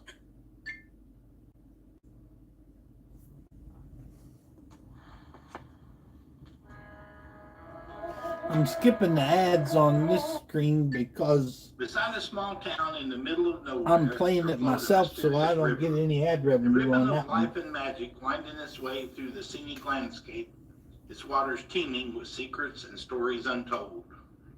For as long as anyone could remember, the river had been a source of both sustenance and mystery for the people who lived alongside it. They fished its waters for food, drew inspiration from its beauty, and whispered tales of the guardian spirit who watched over its banks. A figure cloaked in shadow, with eyes as deep and mysterious as the currents that flowed beneath the surface. Among those who called the river home was a young fisherman named Ethan. With a heart full of dreams, he spent his days casting his line into the water, trying to eke out a living, and hoping to catch a glimpse of the mythical fish said to inhabit its depths. Ethan's connection to the river ran deeper than most. From the moment he was old enough to hold a fishing rod, he had felt its pull, a strange and powerful force that seemed to guide his every move. And though he could not explain it, he knew he was destined for something greater than the life that lay before him. Now it's really strange because you can probably hear the echo in this one. I actually recorded that at a studio, the Jeffersonville Township Library has a recording studio, and I recorded it down there, and it has an echo. And when I use this mic down here in the basement, with nothing but a sense of purpose and a heart full of dreams, the sound is actually better. The darkness, following the winding path of the river, and they have a high-dollar microphone, and they got Ethan journeyed deeper and deeper into the wilderness. They got a Mac, which is supposed to be better for audio and video and that whole bit. Treacherous rapids, dense undergrowth, and creatures of the wild that lurked in the shadows. But still, He pressed on, driven by a determination that knew no bounds. And then, just when he thought he could go no further, Ethan And see, I stumbled still upon won't a clearing, know a place of breathtaking beauty what where this the sounds river like flowed until crystal the clear stream is and done the air and I was replay alive it with later. the sound of birdsong. It was there, in that enchanted place, that Ethan finally came face to I've been face with the told I'm guardian supposed spirit to of the have river. For a be moment, listening to it on Ethan headphones stood because this transfixed, speaker his heart going pounding in his to that chest as he mic gazed upon the creature before him. supposedly And feedback then, with a voice like and the the sound gentle is rustle bad. of leaves, the guardian spoke. Fisherman of the river, it said, its words carrying on a breeze like a song. You have journeyed far to find me, but what is it that you seek? Ethan took a deep breath, his eyes shining with determination. I seek purpose, he said, his voice steady and strong. Still got a lot to seek learn about this adventure live and streaming, but excitement this is and my a first life worth one, living. so I'm not going to The beat myself guardian up about regarded it. him for a moment, his gaze piercing through to the very core of his being. And then with a smile that lit up the darkness, it nodded. Very well, fisherman, the guardian said, its voice filled with I've been ancient told wisdom. the best Then way go to forth get and your seek out your destiny, watch for the river hours will always built up be with you, guiding is your to way do and lighting live your path. streams. With those words ringing in his ears, Ethan turned and began his journey back But home. I would think you would his still heart have to lighter have than it people had been in watching. years. And though he knew that the road ahead would be long and full of challenges, he also knew that he was no longer alone, that the river would always be there, flowing through his veins and leading him ever onward towards the adventure that waited him beyond the horizon. As Ethan made his way back home along the riverbank, the words of the guardian spirit echoed in his mind, filling him with a newfound sense of purpose and determination. He knew that his journey was far from over, that it was only just beginning. With each step, Ethan felt a renewed sense of energy coursing through his veins. Over 40 million people choose Kroger brand products, making them a true crowd pleaser. And we guarantee you'll love the quality or your money back. So join it. Driving him forward towards his dreams. He returned to the city with a fire burning in his heart, ready to pursue his passion for fishing with everything he had. Ethan threw himself into his craft with unwavering dedication, spending countless hours honing his skills and mastering the art of angling. He studied the behavior of the fish, learned the intricacies of the river's currents, and experimented with new techniques to improve his catch. And as he grew in skill and confidence, Ethan's reputation as a fisherman began to spread far and wide. People traveled from near and far to seek out his expertise, eager to learn from the man who had ventured into the heart of the wilderness and returned with the blessing of the river guardian. It wasn't just professional success that Ethan found on his journey, it was personal fulfillment as well. Along the way, he forged deep and lasting friendships with fellow fishermen and nature enthusiasts, sharing in their triumphs and supporting them through their struggles. As the years passed, Ethan's fame as a fisherman continued to grow, and with it, so too did his wealth. He opened his fishing charter business, leading expeditions along the river and sharing his passion with others who sought to experience the thrill of the catch. But no matter how successful he became, Ethan never forgot the lessons he had learned on his journey, that true happiness could not be found in material wealth or professional acclaim, but in the simple joys of friendship, love, and the beauty in the world around him. And so, as he cast his line out in the river once more, Ethan did so with a heart full of gratitude for the guardian spirit who had guided him on his path, a path that had led him not only to professional success, but to personal fulfillment and happiness beyond his wildest dreams. Francis woke up. It was barely light outside. He quickly drank his coffee and grabbed his fishing equipment. Today was his day off, and he could fish to his heart's content. He walked out, his wife still asleep, and started up his car. The low hum of the engine and the morning birds were the sweetest sound as he drove to the lake just a little way from his home. As he pulled up, he smelled a strange chemical smell, but thought nothing of it. Probably just a small fire set by someone. He set This up is his my small first canoe live and stream, set off so into if the you wouldn't clear mind, blue give me water. some The feedback sun had about now the risen lighting peaked and the over the audio horizon, flooding the lake with light. And The what do you cool think air about it? fogged with his breath, and as he got closer to his favorite spot, he began to notice that he wasn't getting any bites, and the reason soon made itself clear.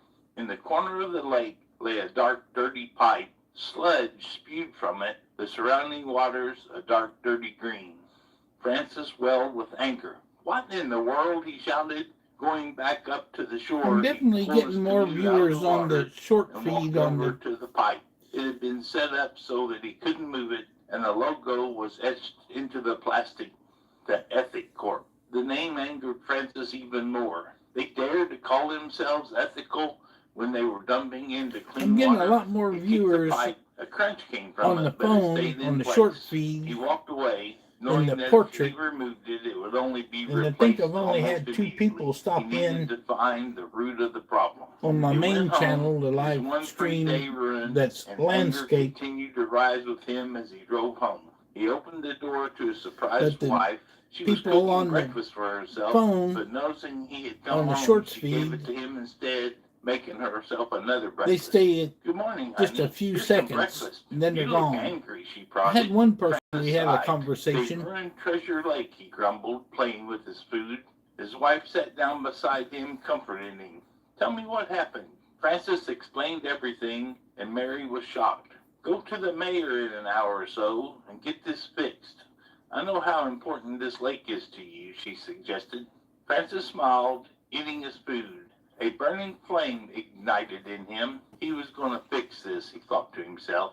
Well, After he I've had been finished live his streaming food and 1 had watched the hour morning and news, he set 30 out to the mayor's minutes office. and Since they 37 lived in a seconds. small town, it was empty except for a few staff. No one else was there.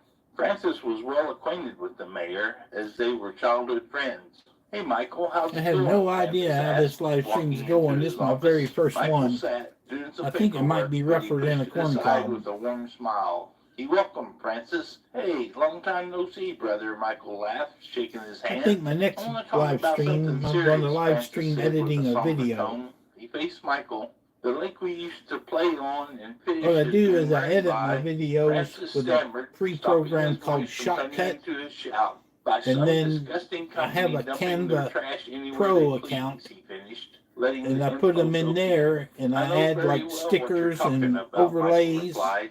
"You and do?" Francis captions. said, shocked. "Of course I do. I was There's using laws for a CapCut for the reason. captions, Francis, this but I didn't company pays realize good that money to Canva acquire a perfectly also had legal that permit option. to do what they're doing," Michael explained. But Francis wasn't listening.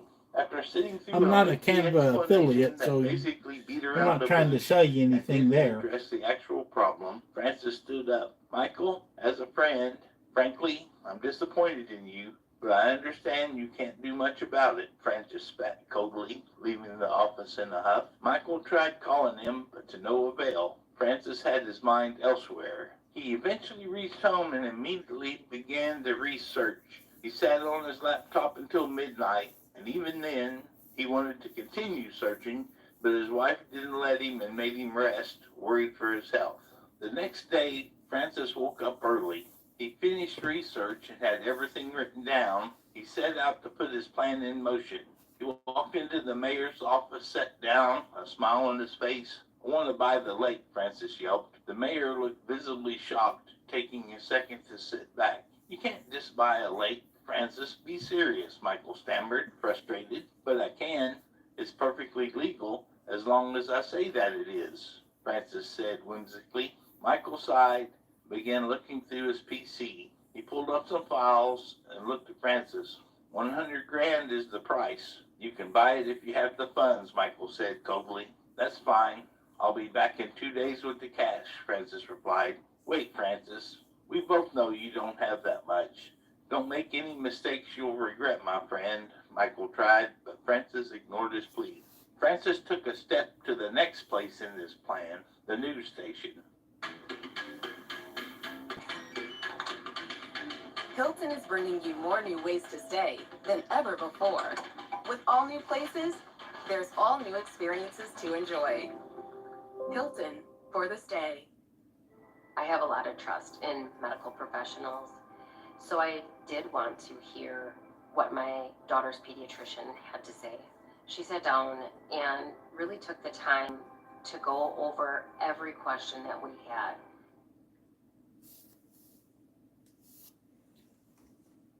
He pulled up and went inside. After talking with them for a while, he finally got them to agree to his plan, and he was off. Hello. Finished up, and slowly Francis' plan was working. He had been working hard all day. And This his is my entire first body live was stream. sore, I'd like but to he have was some hopeful feedback. that this work would pay off in the end. As the news spread and the money came in, it was looking good, and in the next few days, Francis had all he needed, $100,000 in donations and counting. His plan had succeeded. He went to the mayor's office with a briefcase full of cash. He slammed it on the desk with a grin. "There's your money. Give me the deed to the lake," Francis said coldly. "Well, you see, the land has already been bought," Michael responded. "How?" Francis shouted angrily. "Your elaborate plan, where you broadcast to the entire world that the lake had been ruined. You even got the local news involved in the national news. You really expected that a corporation that big wouldn't take notice and realize that you're trying to get them out," Michael explained with a glaring stare. "Okay, so if I pay more, can I get it?" Francis pleaded. His plan was falling through right in front of him, tears welling up, but he pushed them back. "This can't be the end," he thought to himself. "Well, maybe if you go to them, but I can't resell it once it's already been sold," Michael added. "All right, I understand," Francis said, leaving the office emotionless. Why, he repeated over and over again in his head. His knuckles turned white from rage. "Hey, honey," a voice came. His wife held his shoulder, wrapping his arm around him and holding his hand. "What's up?" she asked. "The company bought it before us, and all this money will go to nothing," he replied. "No, we can still try something. Let's go back to the news," she said, pulling Francis, who was too tired and upset to argue back. "All right, let's try," he said,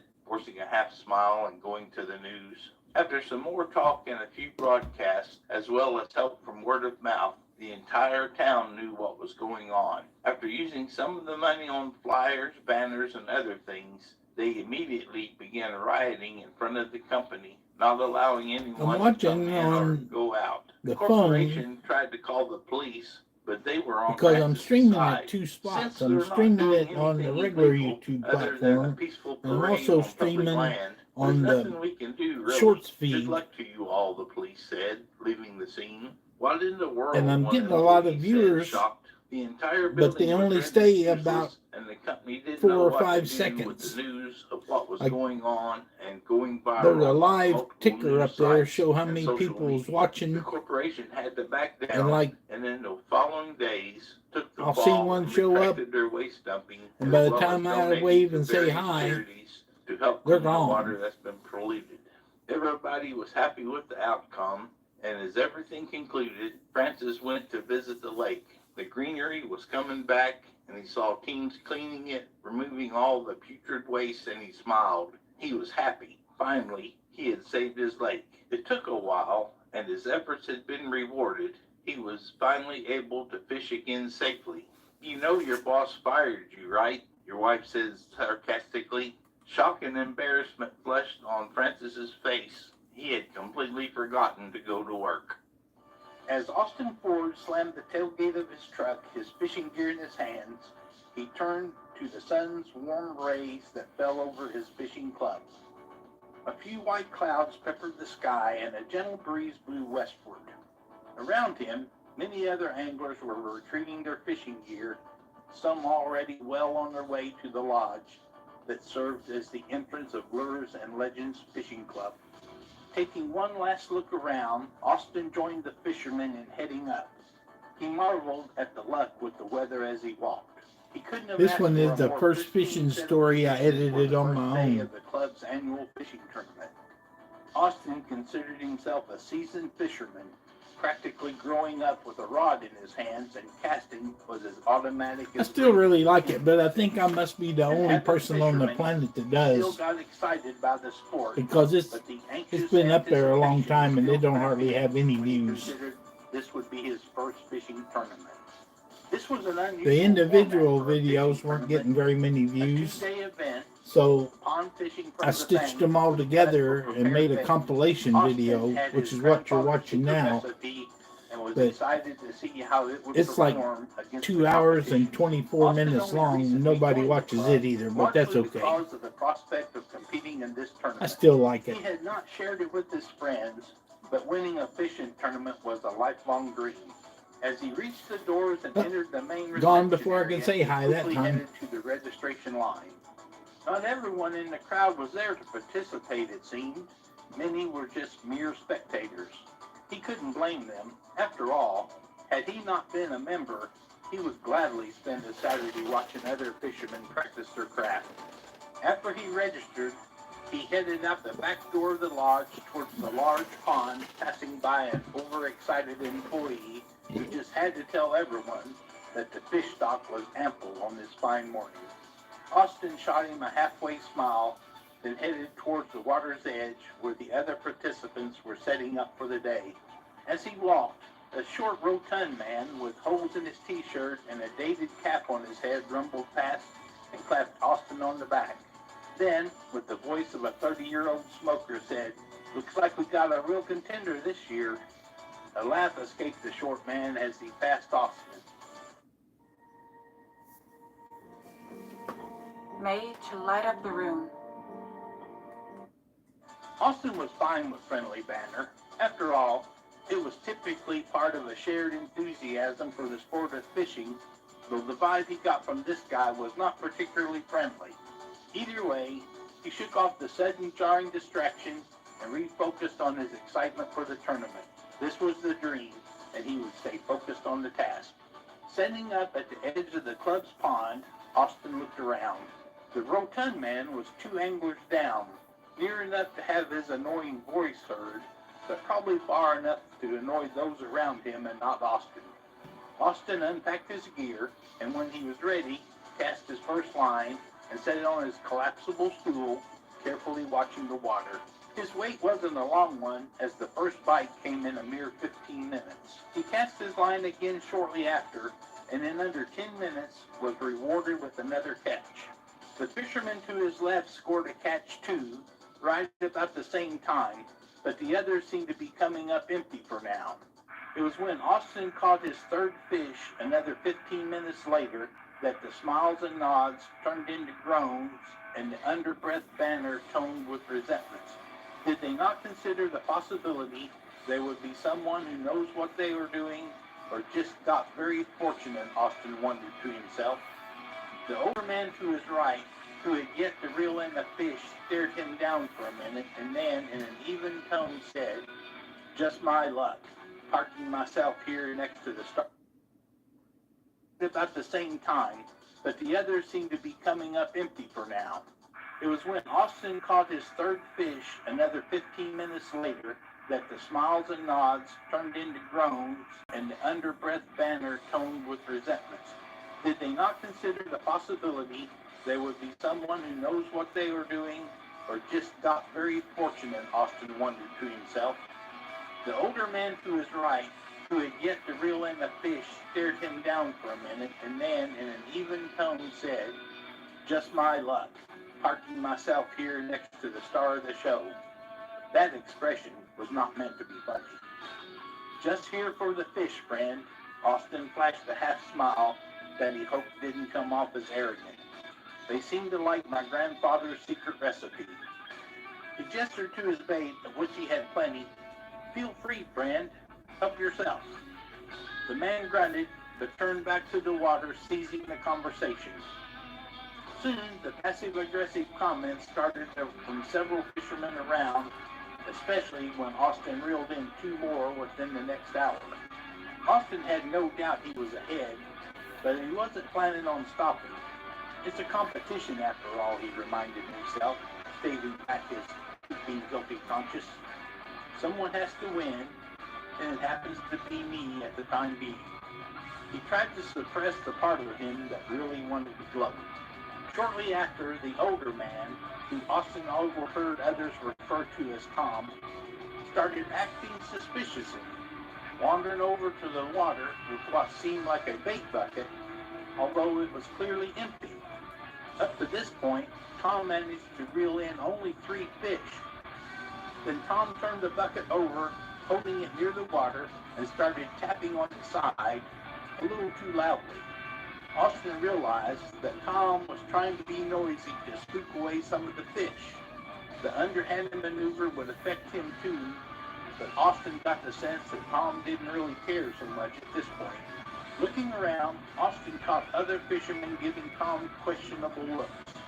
At these tournaments, maintaining a sense of tranquility and quiet was a no-brainer, since everyone benefited from fish being calm enough to approach the bait. The short man with the ripped shirt seemed to be especially peeved at Tom's actions. This was a tricky situation. If people made a thing out of this, it would only increase the noise level and would have the effect Tom seemed to be going for anyway, not to mention get them all disqualified. This needed to be handled differently, and it didn't seem like anyone was doing a It's thing. really weird because now it's Austin saying cast a few more I had glances around excellent at the health other a little bit fishermen ago, with and now looks it of says annoyance, I'm going to be clearly starting buffering. to understand Tom's intentions. They met Austin's gaze, where rivalry and a degree of competitive animosity were there before. Now was only a sign of understanding that Tom was out to wreck the tournament for everyone else, probably thinking that the following day would allow him some additional luck.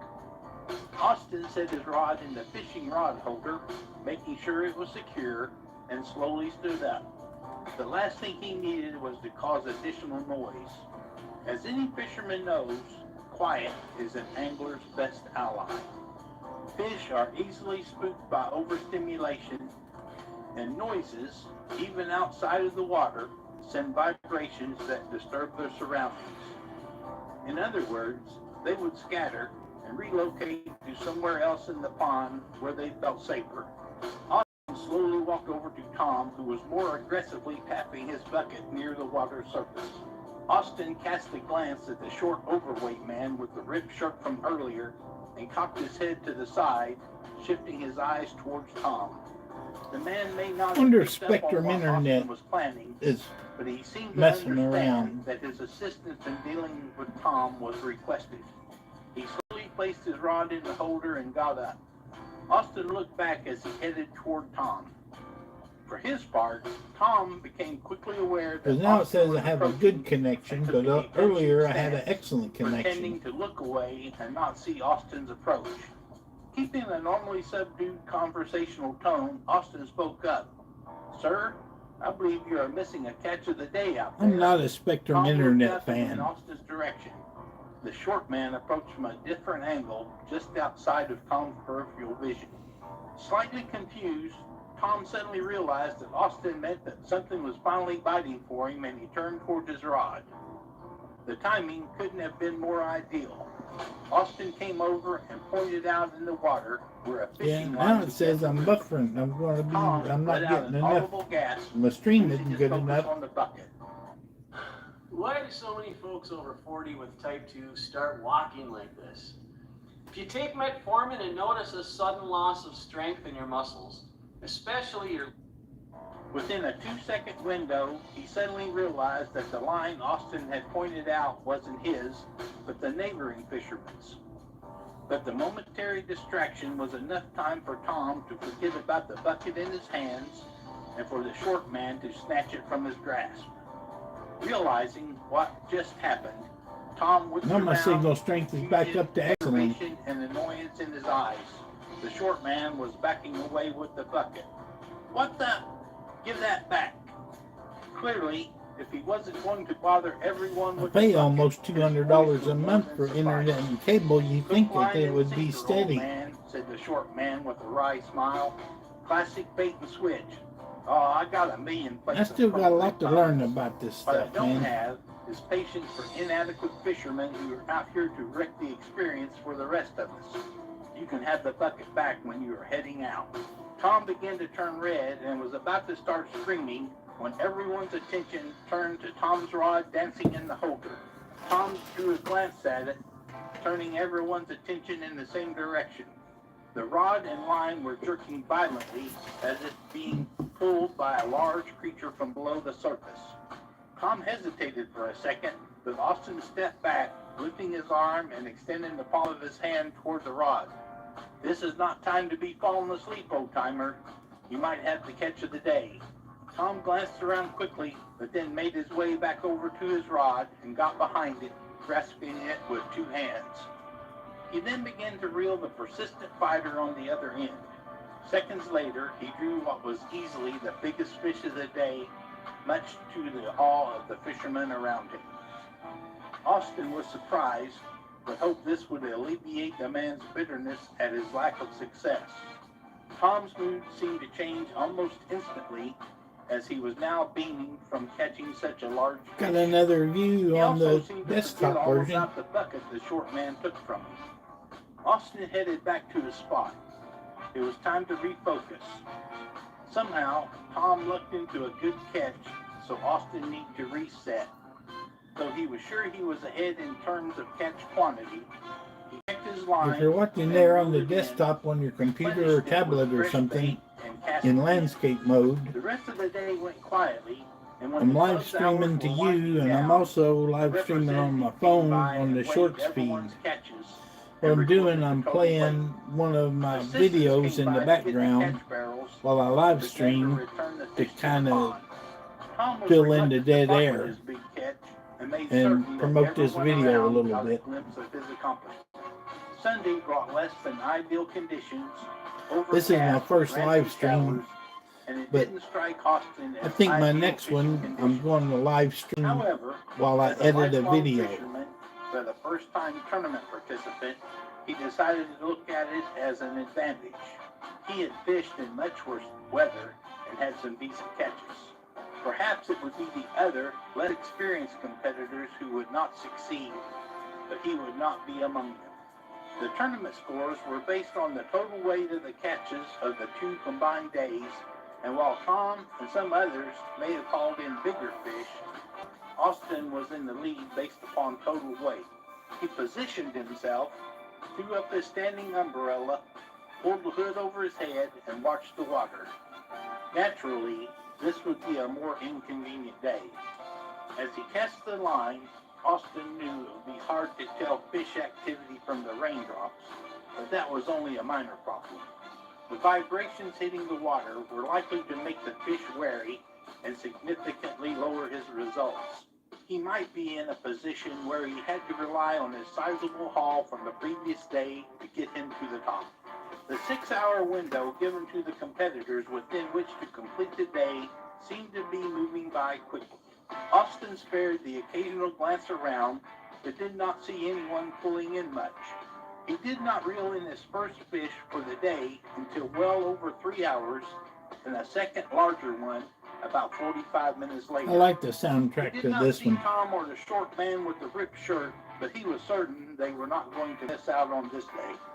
As the tournament window drew to a close, I think this Austin was is able to reel in YouTube just creator one more fish, licensed but it was music. the second biggest he had caught up to that time. The rain got harder throughout, but slowed towards the end, ceasing completely with about 10 minutes to go. I was He signed caught up for a glimpses of while other with the fishermen pulling AI. their lines in, and anxiety began to gnaw at him.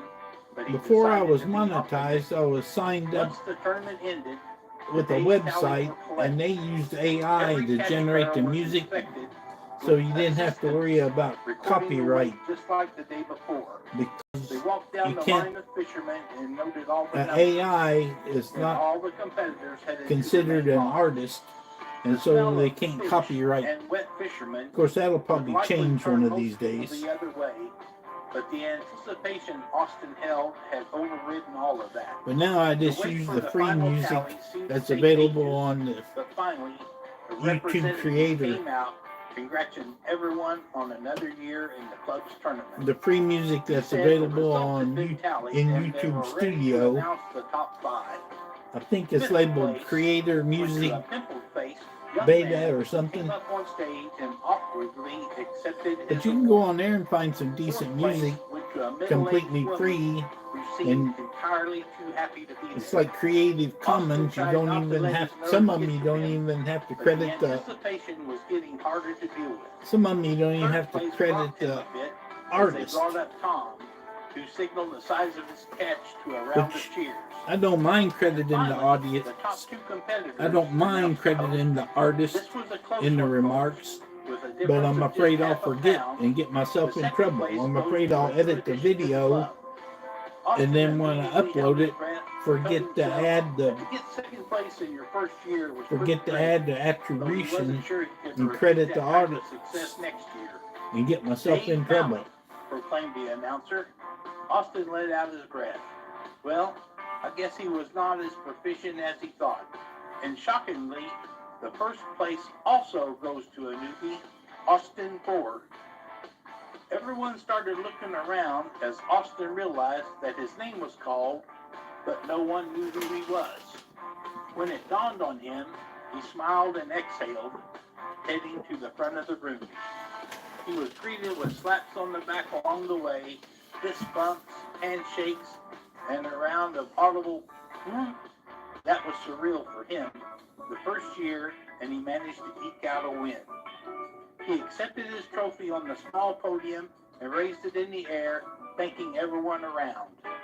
As everyone parted to go their ways, someone pushed an elbow into Austin's arm.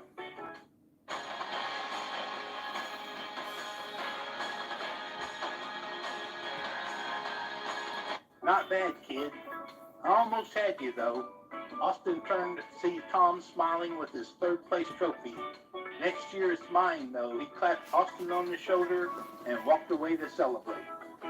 The sun rose on a seaside town. The air was fresh, and the salty tang of the sea wafted into the Hart family home.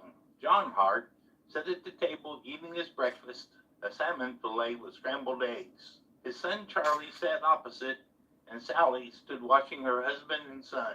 So, today's the day you two finally catch something good on your long fishing trip, Sally teased. Ha ha, we sure will catch a whopper of a fish, John laughed. Maybe even a shark, Charlie chimed in. The family was in good spirits. It was the weekend, and that marked the father and son's duo's weekly fishing trip. Dear, your boat is falling apart. I know you love the old boat, but it really needs to be fixed or replaced, Sally spoke up. John winced. The boat was his late father's, and Sally and him argued about this matter in the past. Sally, I told you that boat is strong as ever. Don't worry about it. I promise I'll get it fixed up, John said, kissing her cheek as he got up to leave. He stood in the doorway waiting for Charlie, and the two set off for the beach. As they walked through the town, the people greeted them, each of them happy to see John and Charlie. The two reached the coast where they bumped into Fred. Hey there, Fred. How you doing? John laughed, shaking the man's hand firmly. The two had grown up together and were childhood friends. Tending to the old boat, Fred replied. I take it you're going out today? Get me a nice fish while you're out there, Fred added. The two laughed and talked about days long gone as Charlie began setting up the boat. He was a strong young man who had taken after his father in every way. In no time, the Sea Serenade was ready to sail. Charlie stood at the stern, waiting for his father. After saying goodbye to his friend, John boarded the boat. The sea was calm and slowly lapped under them. Charlie raised the anchor and they set sail. The boat had a small engine, but they used the sails whenever the wind was in their favor. What do you think we'll catch today? Charlie asked his dad. Maybe a few salmon or a tuna, John replied, as they set up their rods and reels as the water became deeper. Charlie's rod moved. I got one, he shouted. Set the hook and reel it in slowly, John advised. Charlie did as told and set the hook perfectly. The fish struggled for a few minutes, but Charlie won in the end, catching a small fish. He set it aside for later and set up his rod again. The time passed quickly, and it was the afternoon. They had a nice catch that would last them until their next trip, and also enough to give to friends and family. Let's head back soon, John said, putting away the last of the fish.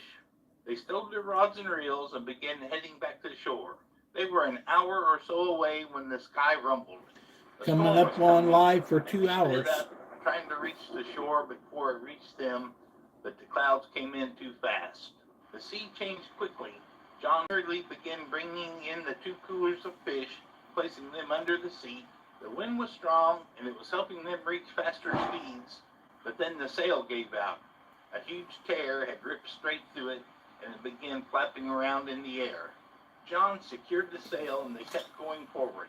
The engine is enough, John thought to himself. The waves crashed against the hull of the boat. The salty drops burned her eyes as the storm reached its peak. Nightfall was near, as they could see the lights of the dock in the distance. Suddenly, a horrible sound came from behind, the sound of the engine failing. John turned, trying to start it again, but to no avail. The engine was blown, as well as the sail. They were adrift in a storm. Dad, they'll come save us, don't worry, Charlie 2 said, hours and 10 noticing his seconds. dad's pale face. No, What son, we this got? storm, Should have about 20 some minutes left on this. even if we see on the all these light, stories. there's no way to alert them, John said coldly. Yeah, 1 hour He paced around the boat, 55.52, thinking, his mind worrying, 224. and his clothes wet with the So rain. 29 minutes. Meanwhile, as this was happening, the storm had reached the town. The townspeople had packed up their shops and were heading back to their homes. The only one left at the dock was Fred. He was doing some last-minute tweaks to his boat and making sure it wouldn't drift away in the storm. Once his boat was secure, he looked around to see if the Sea Serenade had returned to the dock, but it wasn't there. Checking the time, he thought, they'll come in soon, so I might as well wait for them a bit. Fred held his umbrella and stood waiting for a while, but once he realized that John and Charlie were not coming back anytime soon, he called the others. The townspeople all came out to help. They walked around the shore to see if the Sea Serenade was anywhere to be found, but after half an hour they found nothing. They solemnly watched the waves to see if anything was there. Fred was determined to spot the boat, but the storm made it hard. "What's that?" A shout came from the water. A man was holding a rod with no reel on the side, and the name Charlie was etched into it. "That's Charlie's rod," Fred shouted. Fred's heart dropped as he thought of the worst-case scenario. "Why are we here just standing around?" he shouted, grabbing the rod. "John and Charlie are missing at sea. I'm leaving now to get them. If anyone wants to help me, you're free Yeti, to come, but I'm not only if sponsored. you're adept at seafaring." As he boarded his boat, a voice came from the crowd. "Fred, let's wait a bit more. It isn't very late. They might come back on their own." Fred ignored the voice. I guess and I'm untied his technically boat. It was self-sponsored. much bigger than John's and had a better I have a engine. Kindle The ebook. boat even All had these stories navigation plus lights, 5 unlike more are many others compiled in the small town. and up Fred on headed out on Amazon his own. Kindle for There was no 99 one else cents. brave enough to go, If you'd and like they to all support the watched as he channel, left the dock. As there's Fred a link left, in the John and description Charlie were starting to to lose take hope. you to the The boat. sun had fully set. The rain had made them cold, and Charlie was falling ill. It's The night available sky on was filled with paperback, clouds, and the but storm that's like continued. $8 John or sat something in the time middle you of the pay boat for the rowing. "Son, printing and the hold on, shipping. okay? It's We're gonna get Amazon's back print safe," on John demand. shouted. His hands were blistering from fighting with the current. He had made little to no progress. But his 5 father's days out of instinct every refused 90, to let his body they'll give let me in. give the He ebook kept away rowing, free. even after his muscles couldn't move And I anymore. think it's like another Charlie month stood up. before I can give it "Dad, away again. Dad," he shouted, pointing to the shore. A light burned through the rain, and it was heading towards them. "Fred," John whispered. "Charlie, whistle," John shouted, and the two whistled as loud as they could. A horn could be heard in response. Fred had heard them. He sailed towards the duo after he spotted the small boat in the middle of the ocean. "You guys look battered," Fred laughed. "This sea beat us up until we thought we couldn't make it home," John laughed. Charlie climbed into the boat and sat shivering. The rain had taken away all his energy. The Sea Serenade was tied to Fred's boat, and they turned back to shore. Luckily, nothing else happened along the way, and the three made it back safely. The townspeople were waiting anxiously. The second they saw the three step onto the dock, the crowd cheered. Fred and John held up Excuse Charlie. me, I'm an old who man. I retreated got to used to warm taking a seat nap with after fresh lunch. The storm slowly faded away during the night. In the But morning, instead of napping, I John fixed up decided, the boat and made full repairs to it, investing in a new engine and a new sail. instead of napping, I The decided fish I would they caught live was given to stream. Fred as a gift, but he refused, only taking one salmon as he usually did. Sally was a mess after what had happened, but she was happy to have her son and husband back safe. John and Charlie joked about what had happened, but were a lot more thankful for the life they'd been given. The sea was rough, and the fisherman named Albert docked in a sheltered cove at a small island. He needed to settle down and rest for a night. After securing his boat, he walked down the worn wooden dock that was battered from years of wear. He filled up his barrels of water and bought provisions. He decided to sleep under the stars to save money. Taking to a small space against a tree on the shore, he watched the waves, and he saw a small boy attempting to make a raft out of old timber. The frail boy kept falling through his botched raft, and Albert got up. "Let me fix that for you, child," he said. He spent the next few minutes putting together a somewhat stable raft, and the boy yelped in excitement. The boy didn't speak, and Albert decided to stay with him a few more minutes before standing up to leave. In Albert's mind, this child wasn't his responsibility, and even though it was dark, he walked back to his cozy spot in the sand, only to hear footsteps behind him. The young boy had followed him, walking unsteadily. "You're too tired. Rest," Albert said, and gave the boy his cloak to sleep under. The night breeze was chilly. Albert Okay, propped be himself right back. against the tree and watched the boy toss and turn as he slept. Albert spent the night pondering what to do. In the morning, when he went out, the boy kept following him. Albert bought him food. While eating, the boy said meekly, "Take me with you." Albert turned, shocked. Kroger customers love the app. Why? Because they can find digital coupons worth over $600 in savings every week and earn fuel points to save up to $1 per gallon at the pump. Save with the app today. Kroger, fresh for everyone. With U.S. Bank, you get business checking options with no monthly maintenance fee. "Why?" The boy replied, "I don't have any 1 year." Albert understood, and he decided to help this boy as much as he could. The little money he had left was only enough to buy a few more meals on the island, so he decided to leave the next day. Albert took the boy to a tailor, creating a small cloak and a set of clothes. Albert discovered the islanders knew the boy and had cast him aside like a stray dog to live or die on his own. Albert felt their eyes constantly burning into his back. Albert brought the boy on board, and while the boy felt uneasy on the new surface, his eyes lit up in excitement as the waves lapped under them. "Cool, ain't it?" Albert laughed. "Let's set sail." The boy shouted excitedly. Albert chuckled. The joy of the sea called to him as well, and Albert saw a reflection of himself in the young boy. The next few days were rough. Albert named the boy Archie and began teaching him to fish, but the sea was merciless, and each day etched this into Archie's mind. During this time, Archie began to speak more freely. The once heavy eyes that only knew sadness began to understand kindness. Albert cooked up the fish he had caught, giving Archie a hearty meal. The boy smiled, happy to have somewhere safe to feel free. As the days went by slowly, turning into a blur, Archie learned to read and write. He had mastered fishing and now handled all the catching, cooking, and maintaining the ship.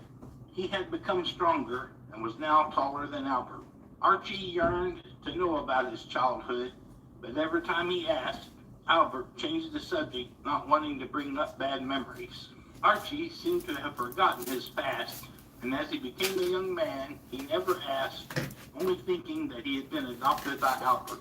One day, Albert fell sick, and Archie grew worried, not knowing what to do. He noticed a small island nearby. He remembered Albert had told him to avoid this island and to not go there under any circumstances.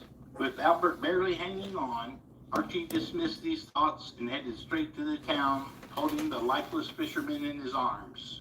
"I need a doctor now," Archie shouted as he walked around. People looked at him strangely. Their eyes burned a hole in his back, and he wondered why this town was so weird. An old lady pointed to the hospital, only for him to be turned away at the door. They refused to serve him. Even after offering all his money and the boat, they still told him to leave. Angered, he left nowhere to go. He tried finding a hotel, but all were either full or refused to serve him. He felt fury and his body ached from staying up all night. He sat at the beach nursing the fisherman who peacefully passed in Archie's arms.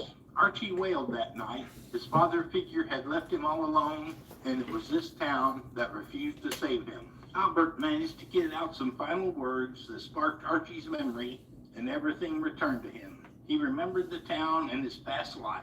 As he buried Albert, he smelled something from the sea. Looking up, he instantly knew something bad was coming. The clouds in the sky were not normal, and when he looked at the sea from the port, he saw the waves building. A terrible storm is coming, he shouted at the people in the stalls and the shops that just moments ago refused to help him. Young man, what did you just say? An old man inquired. Everything points to a terrible storm heading your way, and I would say you have until nightfall before it hits, Archie spoke. After years of being at sea under Albert's tutelage, sleeping in different places, different countries, he had grown to know the sea like the back of his hand. The people looked at him astonished. Young man, you must know we banished you when you were younger. You're the spitting image of your father, a man replied. Why tell us when you can just let the storm destroy this town? I don't want anyone to get hurt, Archie said. Archie got to work securing his boat against the storm and secured the islanders' boats as well. As rain began, he helped people close up their shops and move their stuff. After everyone was safe, he stood watching the sea, and the rain left him cold and wet. Someone called out to him to join them.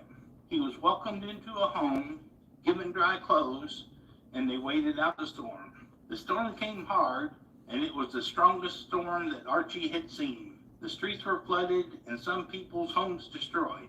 Archie stepped out after the storm and tried helping as much as he could. The islanders came up to him, and the old men and women that knew him came to apologize. Boy, we left you with nothing all those years ago. You were an orphan. Why? I don't know why, but thank you for helping us. We don't know the sea well, and we couldn't have known a storm that big was coming, the town mayor proclaimed, tears rolling down his cheek. Have about 2 more stories Archie left. comforted him with a warm smile. Don't worry, I don't expect anything, he said. This is from your late mother, the mayor said, handing him a box. Inside the box lay a pearl necklace, 2 rings, as well as a watch and pictures of his mother and father. Have about 2 more stories left. left. Given by your mother, the man added. The memories returned to Archie, and he This live streaming has been really interesting. Heading back to his boat, and I as don't he feel that climbed I'm up, very a good young at boy it. stood behind him, his clothes tattered. Can I come with you, hero? The boy asked. Sure, Archie replied, smiling warmly. He helped the boy up onto the boat and gave him clothes and food just as Albert had done all those years ago. Let's set sail. What's your name? Archie asked the boy. Albert, he replied. Archie nodded and turned the boat to the sea. Albert, Archie said softly as the wind steered them to new adventures. For memories that last and produce that lasts longer too. Only Frigidaire's Christmas. What they didn't know, Peter had been scheming, and this would be the end of their lifelong friendship. The day broke in a town called Desert Valley. The sun was bright, and the fresh smell of spring was in the air. Peter, Joe, and Sam were walking to their fishing spot deep in the mountains. A crater lay there. It was their favorite spot, and they'd been going since childhood. How's life for you guys? Peter spoke up as they trekked the dirt road, each holding their fishing gear in hand. Same old, This is my first Joe live laughed, stream. and they chuckled to themselves before going silent, having I'd like some feedback about the lighting and the audio. If you'd be kind enough to leave it in the chat. It wasn't like it used to be. The local economy was suffering due to a severe drought. They're gone. With little work available, they were beginning to worry. We're here, Sam announced as he walked towards the lake. The lake level was low as it had been drying up, but there was still enough water to fish. The trio began fishing, and soon enough, they caught a few fish. Come here, guys, Joe shouted to the other 2. They ran to him and saw his latest catch lying on a stretch, thickly exposed by the receding light. Something shiny lay on the ground. So let's fish in this area. Sorry, my little sister called me. Peter explained. No, that's not how it works. We need to get some gold pans and find it in that way, Sam added. They agreed to get the gold tested and invested in some gold mining equipment, just a few pans and various other items. The group left at dawn the next day and spent it panning for gold. As they had thought, they found a few more nuggets. This is crazy. If we keep up at this pace, we'll be rich. Then maybe this town can be fixed up, Joe laughed. Sam smiled, but Peter was quiet. He had a stern look on his face. "Hey, what's up with Peter?" Joe asked Sam. "No idea. He's probably just lost in thought," Sam replied. They found a lot of gold and went home with hopes for more. The weekend was over, and they had to go back to work, so they each took their findings and said goodbye to each other. But what they didn't know, Peter had been scheming, and this would be the end of their lifelong friendship. The next weekend came, and Sam and Joe couldn't get a hold of Peter. They walked to the lake to see if he was there. As they got closer, they could hear shouting and voices, and to their dismay, the entire lake had been gated off. Peter stood next to the lake. Large machines were everywhere, and the water looked murky. "Peter," Sam yelled, "what's the meaning of this?" Peter turned to them and looked angry. "Make them leave now," Peter shouted, and two armed men walked over. They motioned for Sam and Joe to move off of the property, but Joe stood his ground. "What do you mean we have to leave?" Joe shouted. "Private property," the guard spoke coldly. Joe and Sam backed off, leaving the area.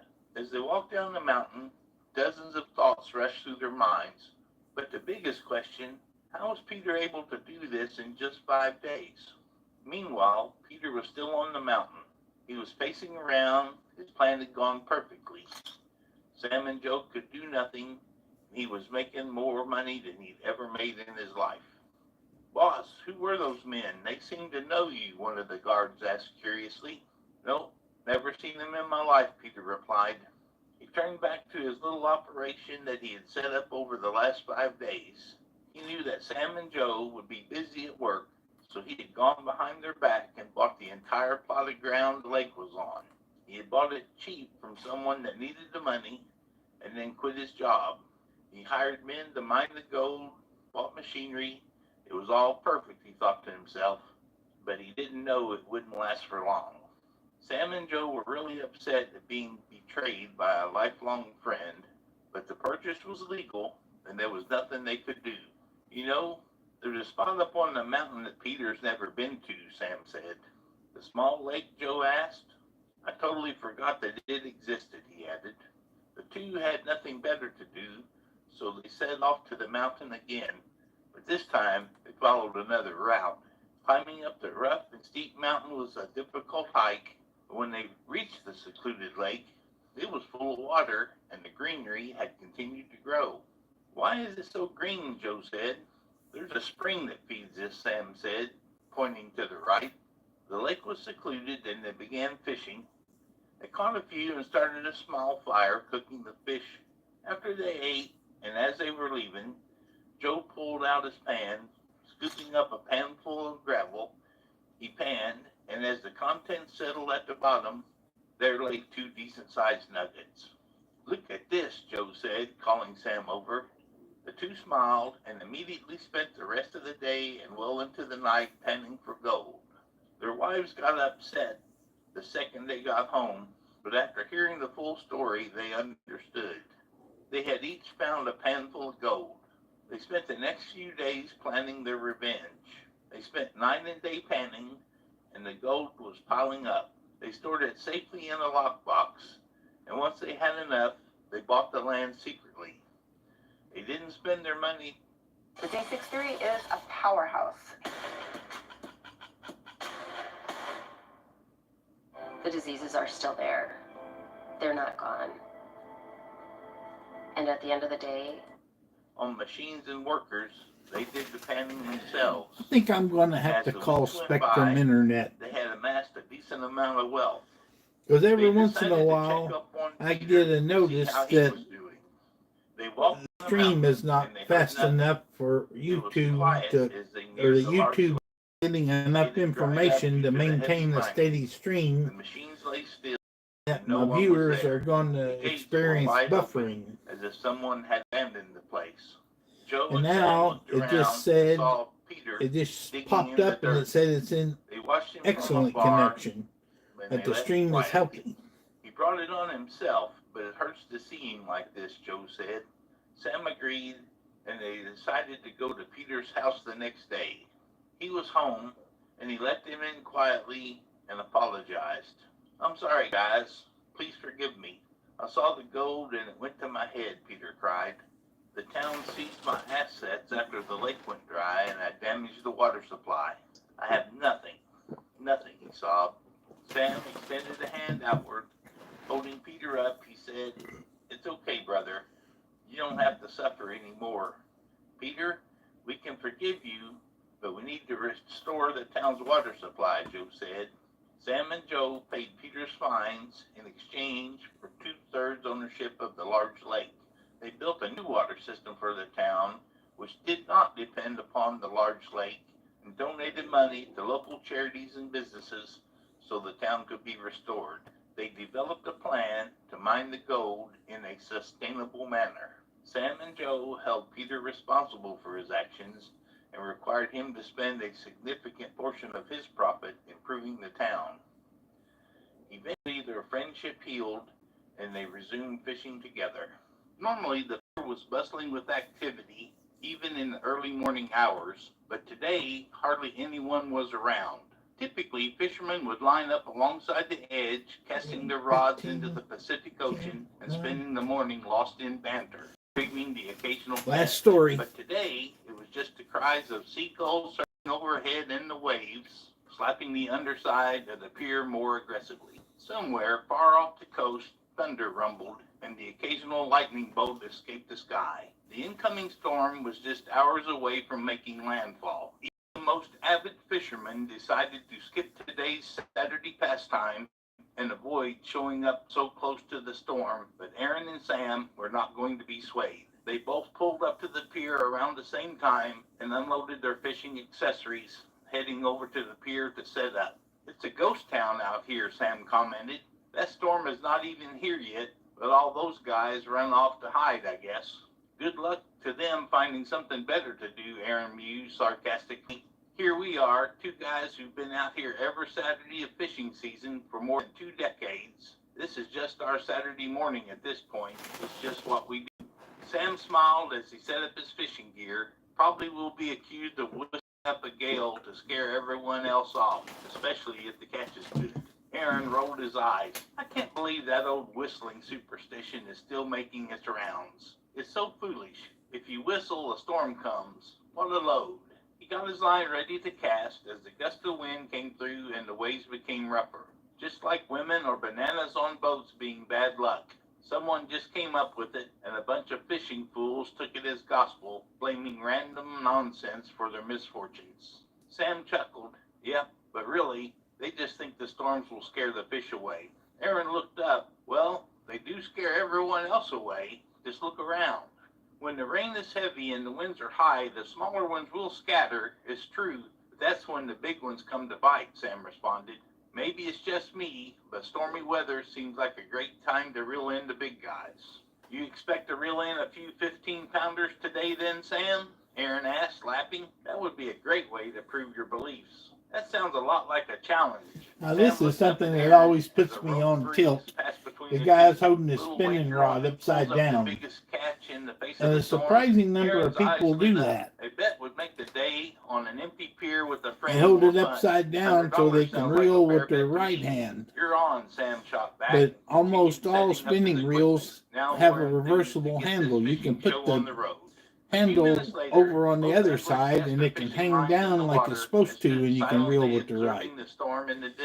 There's very few spinning reels that don't have that aren't reversible. They would see the occasional walker along the pier and a couple of bicyclists looking to squeeze in a ride before the weather turned really sour. Other than that, no fishermen showed up today.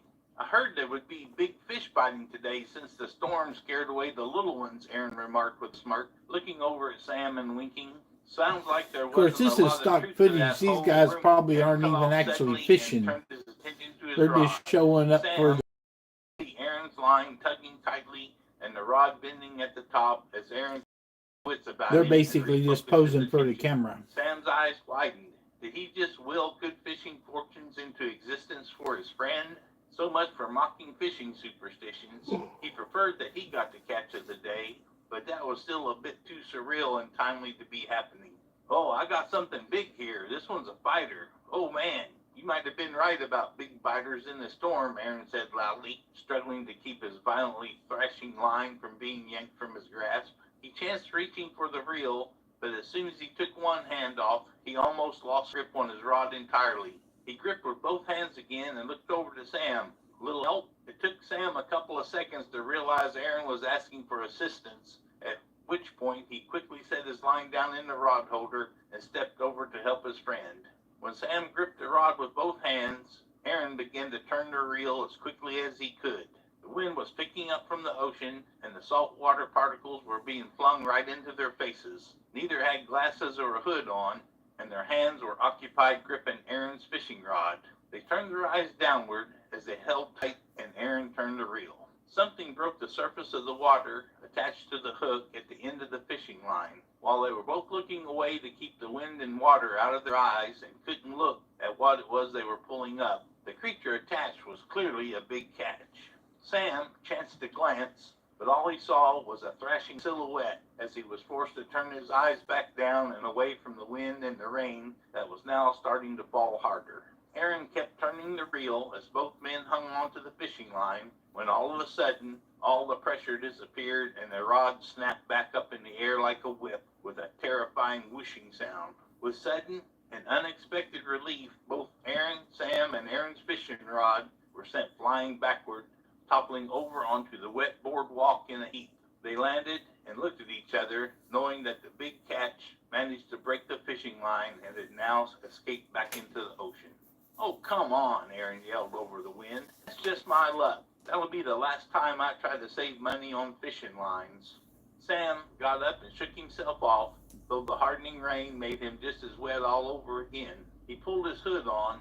"Well, for a moment there, you had a bigger catch than me. Not sure where that puts our bet." He smiled and looked beyond Aaron, with the smile suddenly disappearing from his face. "Oh, no, no," Sam yelled, and rushed past Aaron back in the direction of his equipment. Aaron was confused, so he turned around as he worked his way to his feet. Sam was practically diving after his rod, which it seems dislodged from its holder with the wind, falling backward and being twisted as the line was dragging it into the ocean. It was ready to slide under the pier's ocean-facing rails that got caught on the reel handle, though that catch was ready to slip away. Aaron instinctively scrambled toward that direction as well, as if two men gripping at the fishing line would have had a better chance of letting it slip away. Sam was there first and caught the tail end of the rod moments before the force of the pull yanked it down. He quickly got another hand on it and pulled it towards himself. Aaron was there, quickly joining in. As Sam pulled back the fishing rod, Aaron pulled at the line, which seemed to be resistant to coming out of the water, being held by the oncoming rounds of waves. Sam got his bearings and used a reel to pull the line back in. When it came up, both men stood up and leaned on the pier rails, trying to catch their breath. "Well, I'd say you win that bet," Aaron said through an uneasy smile. "Wait, what?" Sam looked confused. "The way I see it, I was in the lead till the line broke, but then you catching that line before your expensive equipment was lost to the storm and the waves, well, I'd say that was a more impressive catch than my failed one," Aaron explained. Sam laughed. "Come on, man. I can't take your money for that." The wind slammed the coast and the rain intensified again. "I think we could handle trying to brave this storm." Aaron nodded his agreement. "Listen, how about we split the difference? We can call off the $100 bet, but we pack our stuff and call the only thing being lost is half of my line a success on a day like this. How about we hit the breakfast place a couple blocks down instead and wait out some of this rain? You had the catch of the day, so you know what? Breakfast is my treat." Sam grinned. "I'll take the win, and who am I to turn down a free breakfast?" Made to light up the room. Thanks for watching my first live stream. I'm getting ready to shut her down. 2 hours, 29 minutes, and 15 seconds.